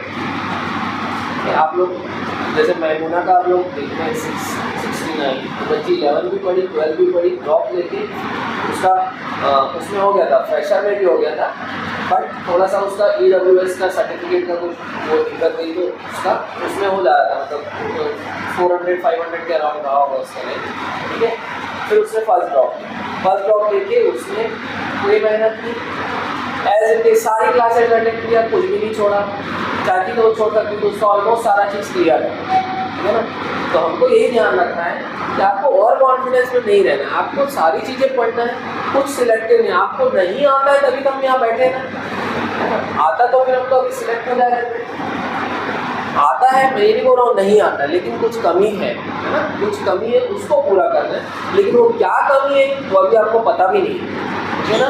आप सोचते हो बायो वीक है, या आप सोचते हो बायो स्ट्रॉन्ग है, फिजिक्स केमिस्ट्री वीक है, मैं बायो करने की जरूरत नहीं। लेकिन बायो अगर स्ट्रॉन्ग है तो फिर 90 पे 90 होना चाहिए।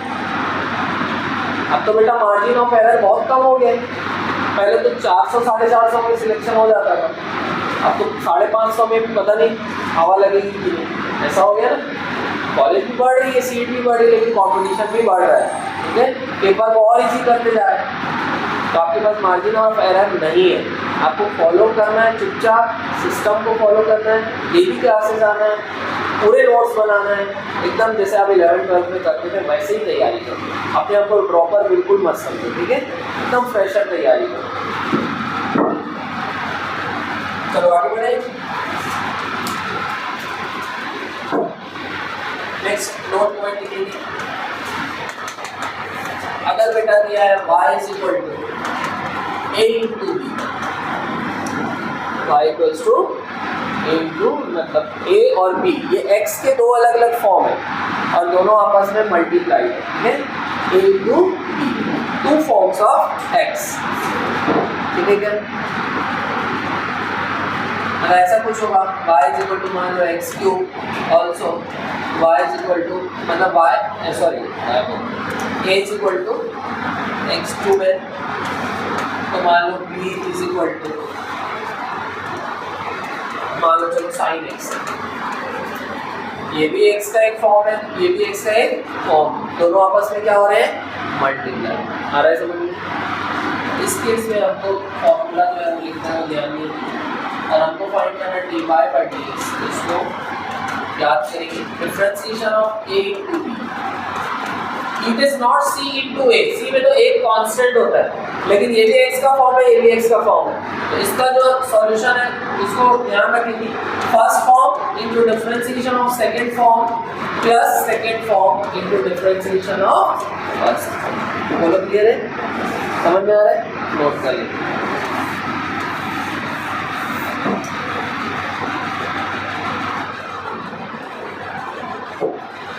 ठीक है क्या।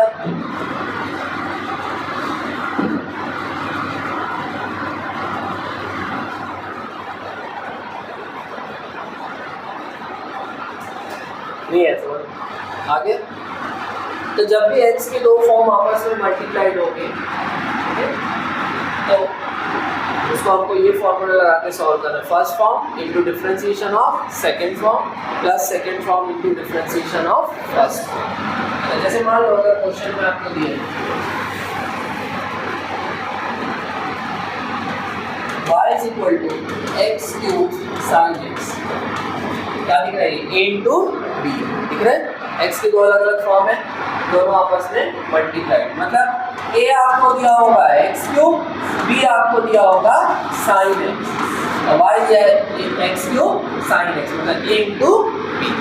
समझ में आ रहा है, a आपको दिया है x क्यूब, b आपको दिया है साइन एक्स, और a इंटू बी है, y किसके बराबर है, देखो इधर y किसके बराबर है, a इंटू बी की, y किसके बराबर है, लेकिन a की जगह फिर क्या लिखना पड़ेगा, x क्यूब, और b की जगह साइन एक्स। समझ में आ रहा है, तो मैं डायरेक्टली ये लिख दिया। तो अगर ऐसा है तो उसको डिफरेंशिएट कैसे करेंगे, so differentiation of y with respect to x, differentiation of है ना x क्यूब साइन x का फॉर्मूला क्या है, ये फर्स्ट फॉर्म है, ये second form, first form into differentiation of second form plus second form into differentiation of first.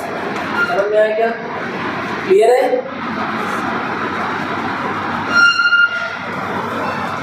क्या आ जाएगा बेटा, dy by dx, so dy by dx आ जाएगा यहाँ पर क्या करना है, x क्यूब को कुछ नहीं करना है, x क्यूब को x क्यूब ही लिखेंगे, sin x को क्या करना है, डिफरेंशिएट, sin x का डिफरेंशिएशन cos है, प्लस अब क्या करना है, sin x को कुछ नहीं करना है और क्या करना है, x क्यूब को डिफरेंशिएट, क्या होगा x क्यूब का डिफरेंशिएशन, 3x स्क्वायर, बोलो क्लियर है, 3x ये आ जाएगा फाइनल आंसर। अब याद रखेंगे कि sin cos tan के साथ जो x होता है और अलग से जो x होता है वो मल्टीप्लाई नहीं होगा, डिवाइड भी नहीं होगा, तो ऐसा मत कर देना sin 3x क्यूब, ऐसा मत कर देना, बोलो क्लियर है। फाइनल आंसर आ रहा है dy/dx का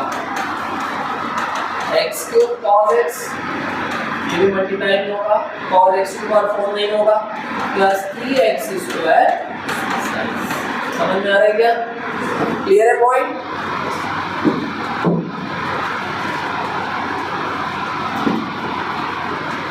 तो y is equal to a into b था, तो हमको ऐसे बनाना है, a की जगह x क्यूब लिखेंगे, b की जगह sin x, और बना रहे बोलो क्लियर है। अब इसका एप्लीकेशन भी देख लेते हैं और आगे फिजिक्स में कैसा एप्लीकेशन आएगा ये भी देख लें, ठीक है।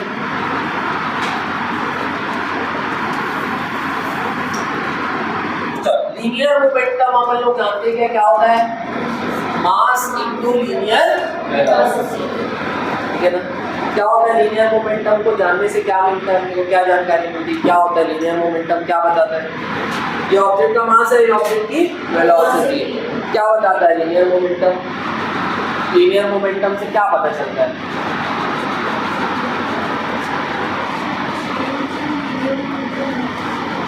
चेंज है, लेकिन लीनियर मोमेंटम को क्या बताता है, लीनियर मोमेंटम हमको बताता है कि किसी भी ऑब्जेक्ट का मोशन कितना लार्ज है, कितना बड़ा है, समझ में आया, उसके मोशन को रोकने में कितनी फोर्स लगेगी, उसके मोशन को चेंज करने या रोकने, किसी भी ऑब्जेक्ट का मोशन को चेंज करना है या रोकना है तो क्या चाहिए, फोर्स, क्या चाहिए, फोर्स। तो जितना मोमेंटम होगा, जितना ज़्यादा मोमेंटम होगा उसको चेंज करने में उतनी ज़्यादा क्या लगेगी, फोर्स, या उसको रोकने में किसी ऑब्जेक्ट का मोमेंटम जितना ज़्यादा होगा उसको रोकने में उतनी ज़्यादा क्या लगेगी, फोर्स। तो क्वांटिटी ऑफ मोशन कौन बताता है हमको, लीनियर मोमेंटम। जैसे एग्जांपल दे देते हैं, अभी आगे भी समझेंगे। जैसे मान लो एक ऑब्जेक्ट ए,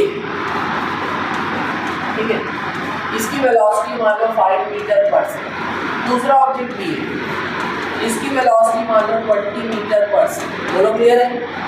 किसको रोकना आसान है ज़्यादा, ए को कि बी को, ए को रोकना आसान है, पक्का, गलत। आप वेलोसिटी देख के सिर्फ नहीं बता सकते कि किसको रोकना आसान है, आपको क्या चाहिए, मतलब अगर मैं बोलूँ ये ट्रेन है और ये साइकिल है, बोलो किसको रोकना आसान है, साइकिल को रोकना आसान है, कैसे पता चला, मास से, अपने आप आपका माइंड क्या किया, मास से रिलेट कर लिया, बोलो क्लियर है ना। ट्रेन कितनी भी स्लो चले उसका मास बहुत ज़्यादा है, तो उसका मास इनटू वेलोसिटी, भले उसकी वेलोसिटी बहुत कम है लेकिन मास इतना ज़्यादा है कि ओवरऑल मल्टीपल बहुत ज़्यादा है ट्रेन का, समझ में आ रहा है। तो इसलिए उसका मोमेंटम भी बहुत ज़्यादा है, तो उसको रोकने के लिए फोर्स की रिक्वायरमेंट भी बहुत ज़्यादा है। तो जब तक वेलोसिटी के साथ मास इन्वॉल्व नहीं होगा, that is mass into velocity, that is linear momentum, तब तक हमको उसका मोशन कितना लार्ज है, क्वांटिटी ऑफ मोशन पता नहीं चलेगा। क्लियर है क्या पॉइंट। तो ये अपन आगे पढ़ेंगे लीनियर मोमेंटम। तो चलो, अगर मान लो लीनियर मोमेंटम है m इंटू बी, अब समझ लो, अब मान लो मास दिया हुआ है 3t² kg, t टाइम, ठीक है, और वेलोसिटी दी है 5t⁴ मीटर पर सेकेंड। जस्ट वैल्यू पे मत जाओ, बस ये बताओ क्या मास कांस्टेंट है, नहीं, मास टाइम पे डिपेंड कर रहा है। क्या वेलोसिटी कांस्टेंट है, नहीं, वेलोसिटी टाइम पे डिपेंड कर रही है। तो दोनों ही क्या है, t के फॉर्म है, दोनों ही t के क्या है, फॉर्म। आ रहा है क्या समझ में। जैसे अगर मैं a लिख दिया 5x² और b लिख दिया sin x, तो a और b दोनों x के फॉर्म हुए कि नहीं, वैसे मास 3t स्क्वायर है, वेलोसिटी भी 5t⁴ है, तो दोनों किसके फॉर्म है? A form of t, a form of t। और लीनियर मोमेंटम में दोनों मल्टीप्लाइड में भी। लीनियर मोमेंटम क्या होता है? Mass into velocity, a into b, a form of t multiplied by a form of t। ये कि नहीं? जैसे अ form of x multiplied by a form of x, ऐसा था a इनटू b में। x की जगह कोई भी फिजिकल क्वांटिटी हो सकती है, a form of t into another form of t। कब? अगर ऐसा दिया है। समझ में आ रहा है क्या? पक्का? अब ये मान के चल रहे हैं कि m भी t का फंक्शन है और v भी t का फंक्शन है, और दोनों ही फंक्शन आपस में मल्टीप्लाइड है। समझ में आ रहा है क्या? पक्का? और मुझे चाहिए फोर्स। मुझे क्या चाहिए? फोर्स। अब मुझे पता है फोर्स क्या होता है? dp by dt। कौन सी फोर्स मिलेगी? इंस्टेंटेनियस। कौन सी? इंस्टेंटेनियस। तो डिफरेंशिएशन ऑफ p दिया, क्या लिखूंगा? m इनटू v लिखूंगा क्या? अब इसको मैं कैसे ट्रीट करूंगा? a इंटू बी वाला, क्योंकि ये भी t का फॉर्म है, ये भी t का फॉर्म है। आ रहा है समझ में? जैसे ये x का फॉर्म होता है, ये भी x का फॉर्म होता है, दोनों आपस में मल्टीप्लाई होते हैं, तो a इंटू बी हो गया। x की जगह क्या आ गया? t। पैटर्न तो वही रहेगा ना? क्या रहेगा इसका answer? Differentiation first form of t into differentiation of second form plus second form of t into differentiation of first. आ रहा है क्या समझ में? पक्का? तो फोर्स का एक्चुअल फॉर्मूला जो आता है, जो हर जगह एप्लीकेबल होता है, F into d v by d t plus V into v m by. समझ में आ रहा है क्या? लेकिन ज्यादातर केस में मास क्या होता है? कांस्टेंट। क्या होता है? ये तो हमने जनरल केस ले लिया। मान लिया कि दोनों वेरिएबल है। जैसे वेरिएबल मास किसमें होता है? रॉकेट प्रोपल्शन में। गैस निकल रही, मास भी लगातार हल्का होते जा रहा है और वेलोसिटी भी लगातार क्या हो रही है? चेंज। तो वेलोसिटी भी फंक्शन ऑफ टाइम होता है, मास भी फंक्शन ऑफ टाइम। आ रहा है क्या समझ में? है ना? ये बैलून है, बैलून से गैस निकल रही है, तो लगातार बैलून का मास क्या होता जा रहा है? हल्का। मास भी चेंज हो रहा है और वेलोसिटी भी क्या हो रही है? चेंज। समझ में आ रहा है? तो ये इसमें मास भी टाइम का फंक्शन होगा और वेलोसिटी भी टाइम का। और फोर्स का फॉर्मूला ये आएगा। एग्री कर रहे हैं सब लोग? पक्का? लेकिन जनरल केस में क्या होता है? मास कांस्टेंट होता है, और अगर मास कांस्टेंट है तो कांस्टेंट का डिफरेंशिएशन क्या होगा? 0। तो ये पूरा पार्ट 0 बचा। क्या? m into d v by. तो अगर मैं जनरल केस बोलूँ, ज्यादातर जो हम पढ़ते हैं जनरल केस, जिसमें मास क्या होता है बेटा? कांस्टेंट। क्या होता है? ज्यादातर केस में तो मास को कांस्टेंट मानते हैं, तो इस केस में dm बाई dt क्या हो जाएगा? 0। फिर कांस्टेंट का डिफरेंशिएशन हमने पढ़ा है 0। समझ में आ रहा है? क्लियर है? ये पूरा पार्ट हो गया 0। बचा क्या? फोर्स का फॉर्मूला जो हम जनरली पढ़ते हैं, m into d v by d, या फिर m into acceleration. D v by d क्या होता है? एक्सेलरेशन। बोलो क्लियर है क्या? समझ में आ रहा है? Use clear? लिख लेंगे, एग्जाम्पल करते लिखेंगे। ठीक है? ठीक है, यहाँ पर लिख लेंगे m, ये ऐसा लिख लेंगे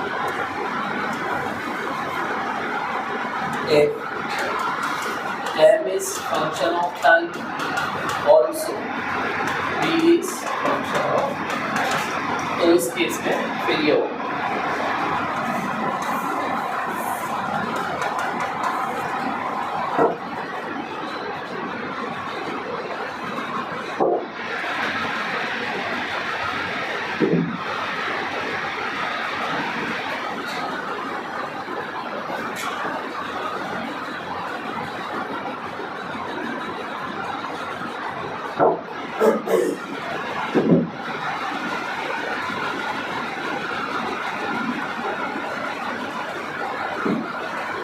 क्लियर हो रहा है?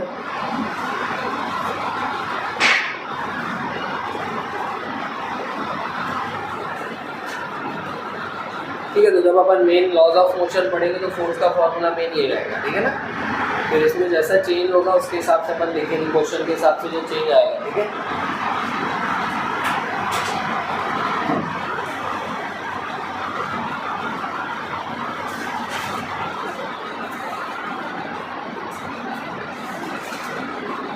कई बार उल्टा उल्टा भी होता है बेटा, ऑब्जेक्ट का मास चेंज होते रहता है, वेलोसिटी कांस्टेंट होती है, तो ये वाला पार्ट क्या हो जाएगा 0, तब फोर्स क्या हो जाएगा v × dm/dt।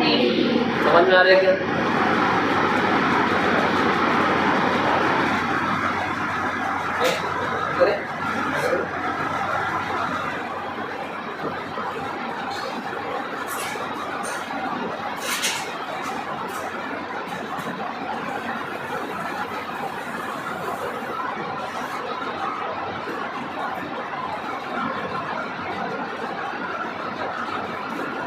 बता दूं।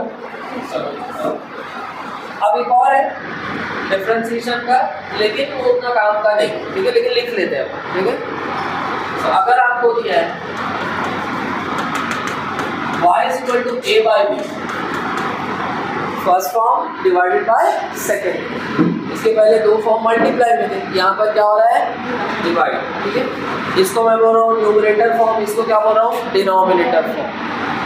So differentiation of y with respect to x or differentiation of a/b with respect to x का फॉर्मूला होगा denominator form into differentiation of numerator form minus, यहाँ माइनस साइन लगेगा, क्या लगेगा minus, numerator form into differentiation of denominator form upon denominator form का square, ये रहता है इसका फॉर्म।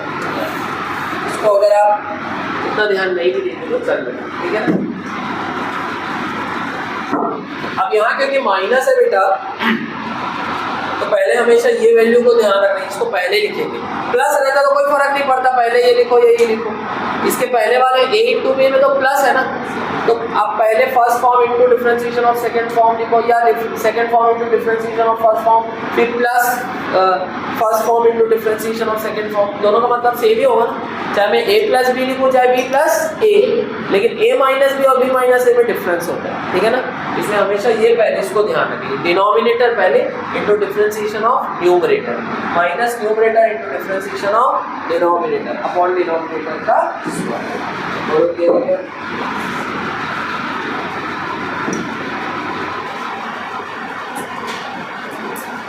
जैसे क्वेश्चन में अगर मान लो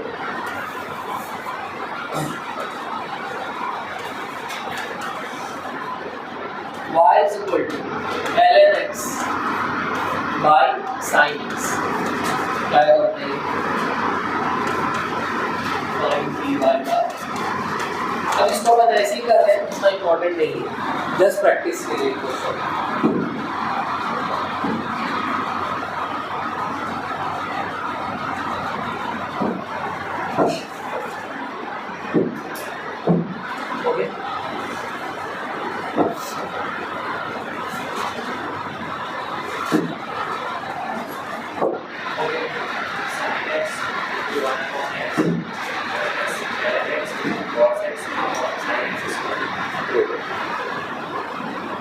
हो जाएगा,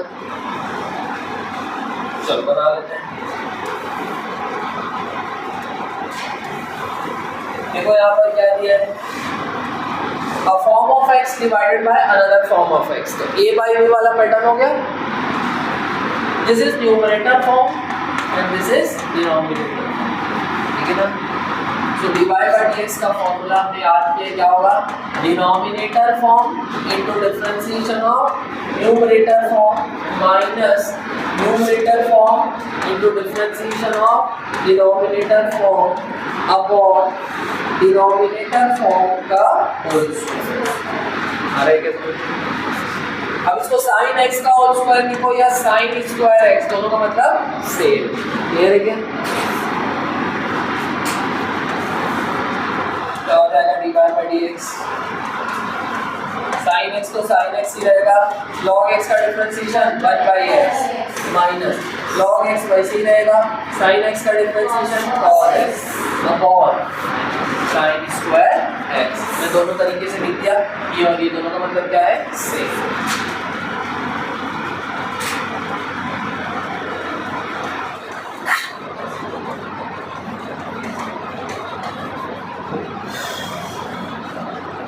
ठीक है क्या?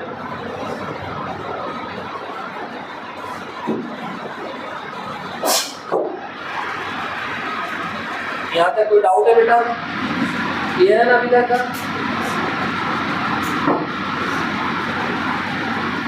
और आगे बढ़ेंगे थोड़ा सा जितना हमने साइन एक्स कॉस एक्स ये सब पढ़ा है, अब थोड़ा उसमें मॉडिफिकेशन को भी सॉल्व करेंगे, ठीक है। वर्डिंग डालेंगे, इसको अपन एबनॉर्मल फॉर्म बोलते हैं, नॉर्मल फॉर्म से हट के एबनॉर्मल फॉर्म। वर्डिंग डालेंगे एबनॉर्मलिटी ऑफ साइन फंक्शन,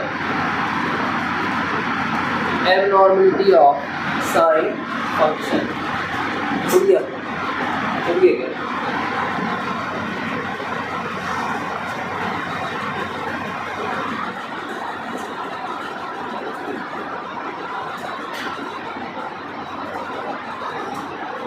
देखो बेटा,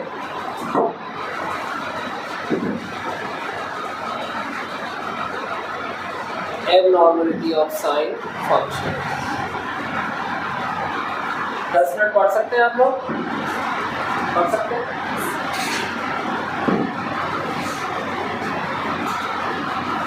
चलिए चेंज कर दें। अगर देखो, अगर ऐसा है y is equal to sin x, तो it is the normal form of sine function. इसका डिफरेंशिएशन हमको याद है, क्या है? cos x, ठीक है। या ऐसा रहता है v is equal to sin t, ये भी क्या है? Normal form of sine function. अब मैं इसका डिफरेंशिएशन अपने को याद है, cos t। लेकिन अब इसमें थोड़ा सा भी चेंज होगा तो वो बन जाएगा एबनॉर्मल फॉर्म। क्या बन जाएगा? इसको हमको 2 स्टेप में बनाना है, ठीक है। चलो क्वेश्चन के थ्रू समझेंगे। जैसे अगर हमको दिया y is equal to sin 8x, y is equal to sin 8x, अब इसको डिफरेंशिएट कैसे करेंगे? हमको फाइंड है ना, क्वेश्चन ये रहेगा y is equal to sin 8x, find dy by dx, dy by dx, dy by dx find, ठीक है। ठीक है, बनाओगे आप लोग? क्या रहेगा इसका आंसर बताओ? हाँ बेटा, 8 sin 8x,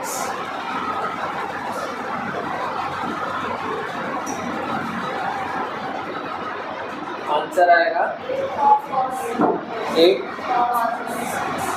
cos 8x आएगा, 8 cos 8x। अब समझ लो कैसे करना, इसको 2 स्टेप।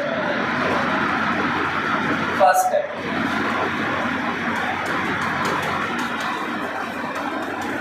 साइन के बाद नॉर्मली क्या होना चाहिए? x की जगह किसने ले ली? 8x ने, तो 8x को x एज्यूम कर लो। फर्स्ट स्टेप के लिए 8x को क्या एज्यूम कर लो? x। तो ये बन गया sin x। sin x का नॉर्मल डिफरेंशिएशन अपने को याद है, क्या है?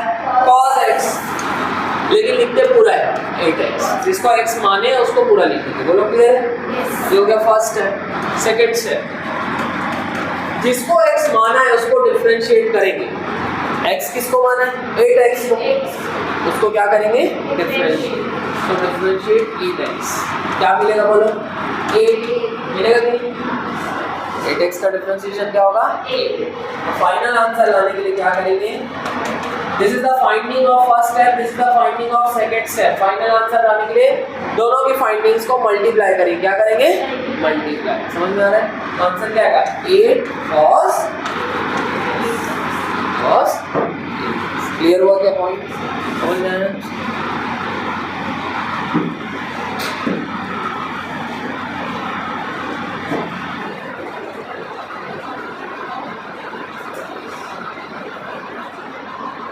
समझ में आया बेटा कैसे करना है?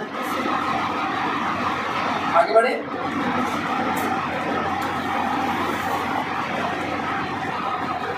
वैसे अगर मैं बोलता velocity is sin omega t, find dt by dt, क्या होता है बोलो?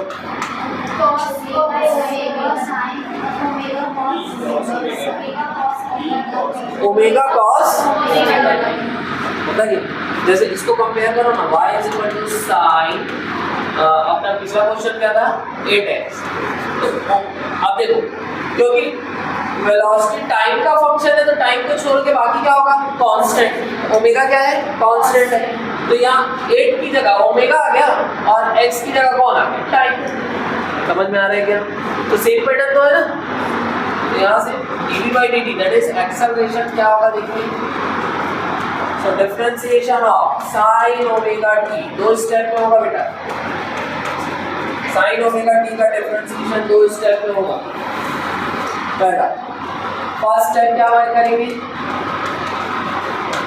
नॉर्मली साइन के बाद क्या होना चाहिए t, क्योंकि t वाला है ना, तो नॉर्मली क्या होना चाहिए t, तो क्या करना चाहिए साइन के बाद जो भी उसको क्या मान लो t, जैसे x नहीं मानेगा अभी, यहाँ क्या मानेंगे, यहाँ वेरिएबल कौन है t, तो साइन के बाद जो भी इसको क्या एज्यूम करेंगे t, तो ये बन गया sin t, sin t का नॉर्मल डिफरेंशिएशन क्या होता है cos t, लेकिन लिखेंगे पूरा ओमेगा t, समझ में आया क्या? सेकंड स्टेप जिसको डिफरेंशिएट किए, सॉरी जिसको t माने, t किसको माने ओमेगा t को, ओमेगा t को क्या माने t, उसको डिफरेंशिएट करेंगे, सो डिफरेंशिएट ओमेगा t, क्या होगा आंसर, देखो ओमेगा t मतलब ओमेगा t की पावर 1, वही शॉर्टकट वाला तरीका, t के सामने ओमेगा पावर में 1, ओमेगा इंटू 1 इज ओमेगा, फिर जैसे वहाँ x लिखते थे यहाँ t लिखेंगे, 1 माइनस 1 is 0, t to 0 is 1, omega into 1 is omega, समझ में आया? So this is the finding of first step, this is the finding of second step, final answer जो आएगा दोनों को मल्टीप्लाई करके ओमेगा cos ओमेगा t, ये मेरा dv/dt, dv/dt मतलब एक्सेलरेशन, समझ में आ रहा है क्या? क्लियर है पॉइंट? देखियो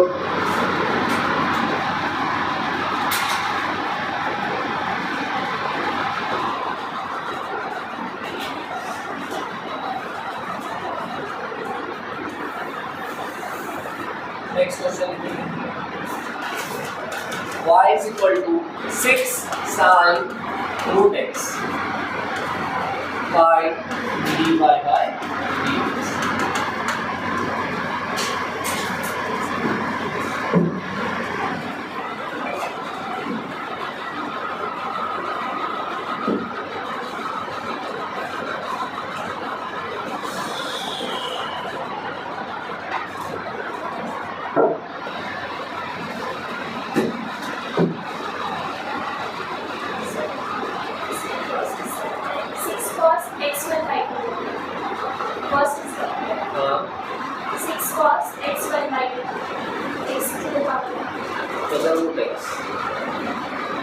फर्स्ट स्टेप में 6 cos root x, second step में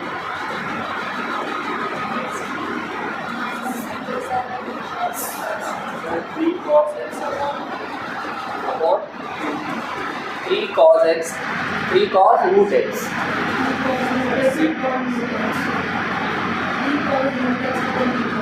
अपॉन root x, ऐसा आ रहा है क्या?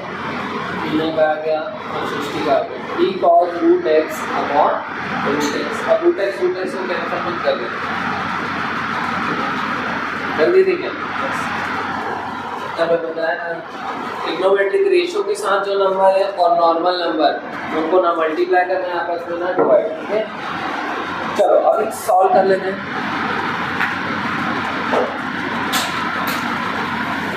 स्टेप बाय स्टेप करेंगे। सबसे पहले पैटर्न पहचान, ये क्या है C, ये क्या है A, a form of x, भले एबनॉर्मल फॉर्म है लेकिन it is a form of x, तो C into A है पहला, इसको कैसे सॉल्व करते हैं, differentiation of C into A, C को बाहर करोगे ये y by dx क्या आएगा 6 बार into differentiation of sin root x, दोनों क्लियर है क्या? ऐसे होगा। अब sin root x जो है एबनॉर्मल फॉर्म है, तो इसलिए पहले इसको अलग से सॉल्व कर लेते हैं दो स्टेप में, बोलो क्लियर है? c into a है तो c को बाहर करना ही पड़ेगा, अब वो sin x होता तो नॉर्मली तुरंत आंसर आ जाता cos x, लेकिन यहाँ एबनॉर्मल फॉर्म है इसलिए इसको दो स्टेप में करना पड़ेगा, क्लियर है? तो पहला फॉर्म तो काम तो यही करना है c into a करके। चलो अभी हम अलग से sin root x को डिफरेंशिएट कर रहे हैं, sin root x का डिफरेंशिएशन कर रहे हैं अलग से, ये फाइनल आंसर नहीं होगा, उसको 6 से मल्टीप्लाई करना होगा, दो स्टेप में होगा। पहला स्टेप क्या है बोलो, पहला स्टेप में हम क्या करते हैं x की जगह जो भी ले लिया उसको x मान लेते हैं, sin के बाद नॉर्मली x होना चाहिए, रूट x को क्या मानेंगे x, रूट एक्स को एज्यूम करेंगे x, तो बन गया sin x। sin x का डिफरेंशिएशन क्या होगा cos x, लेकिन लिखते पूरा है रूट x। समझ में आया क्या? ये पहला स्टेप हो गया।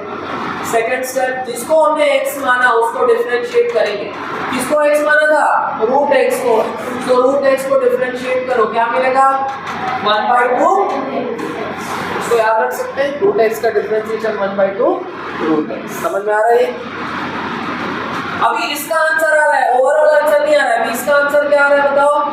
Differentiation of sin root x with respect to x लाने के लिए हमको finding of first step multiplied by finding of second step करना है। That is cos root x multiply है इसलिए नीचे आ जाएगा, क्योंकि डिनोमिनेटर में अपॉन 2 रूट x। ये क्लियर है क्या? बोलो cos root x upon 2 root x। समझ में आ रहा है? ये किसका डिफरेंशिएशन आया है?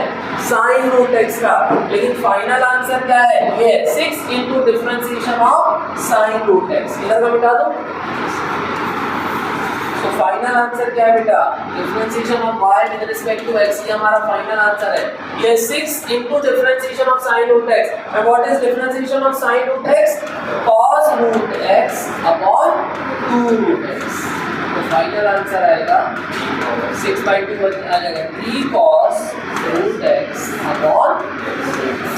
ये किसका आया था? ठीक है, गुड। ठीक है बेटा, क्या गड़बड़ की? ऐसा कैंसिल करो, सिर्फ cos बचेगा। ये होता क्या है? cos के सामने जो भी एंगल होता है ना, बिना एंगल के cos का मतलब क्या है? समझ में आ रहा है? रूट एक्स को कैंसिल कर दोगे तो हो जाएगा 3 cos। ये क्या होता है? cos कुछ होता है? cos बिना एंगल के कुछ होगा क्या? इसलिए ऐसा नहीं कर सकते। ठीक है क्या?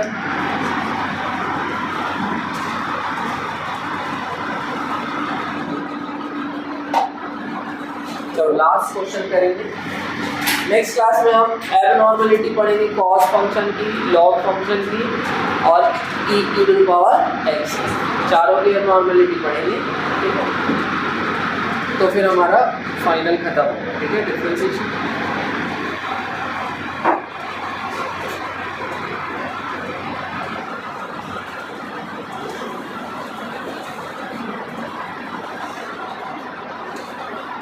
b is equal to a sin omega t phi b by चलिए b is equal to a sin omega t। ये हम करते हैं जब SHM पढ़ेंगे, वेव्स पढ़ेंगे बेटा, तो इस टाइप का डिफरेंशिएशन करते हैं। ठीक है ना? Omega cos omega t। Good, आ रहा है?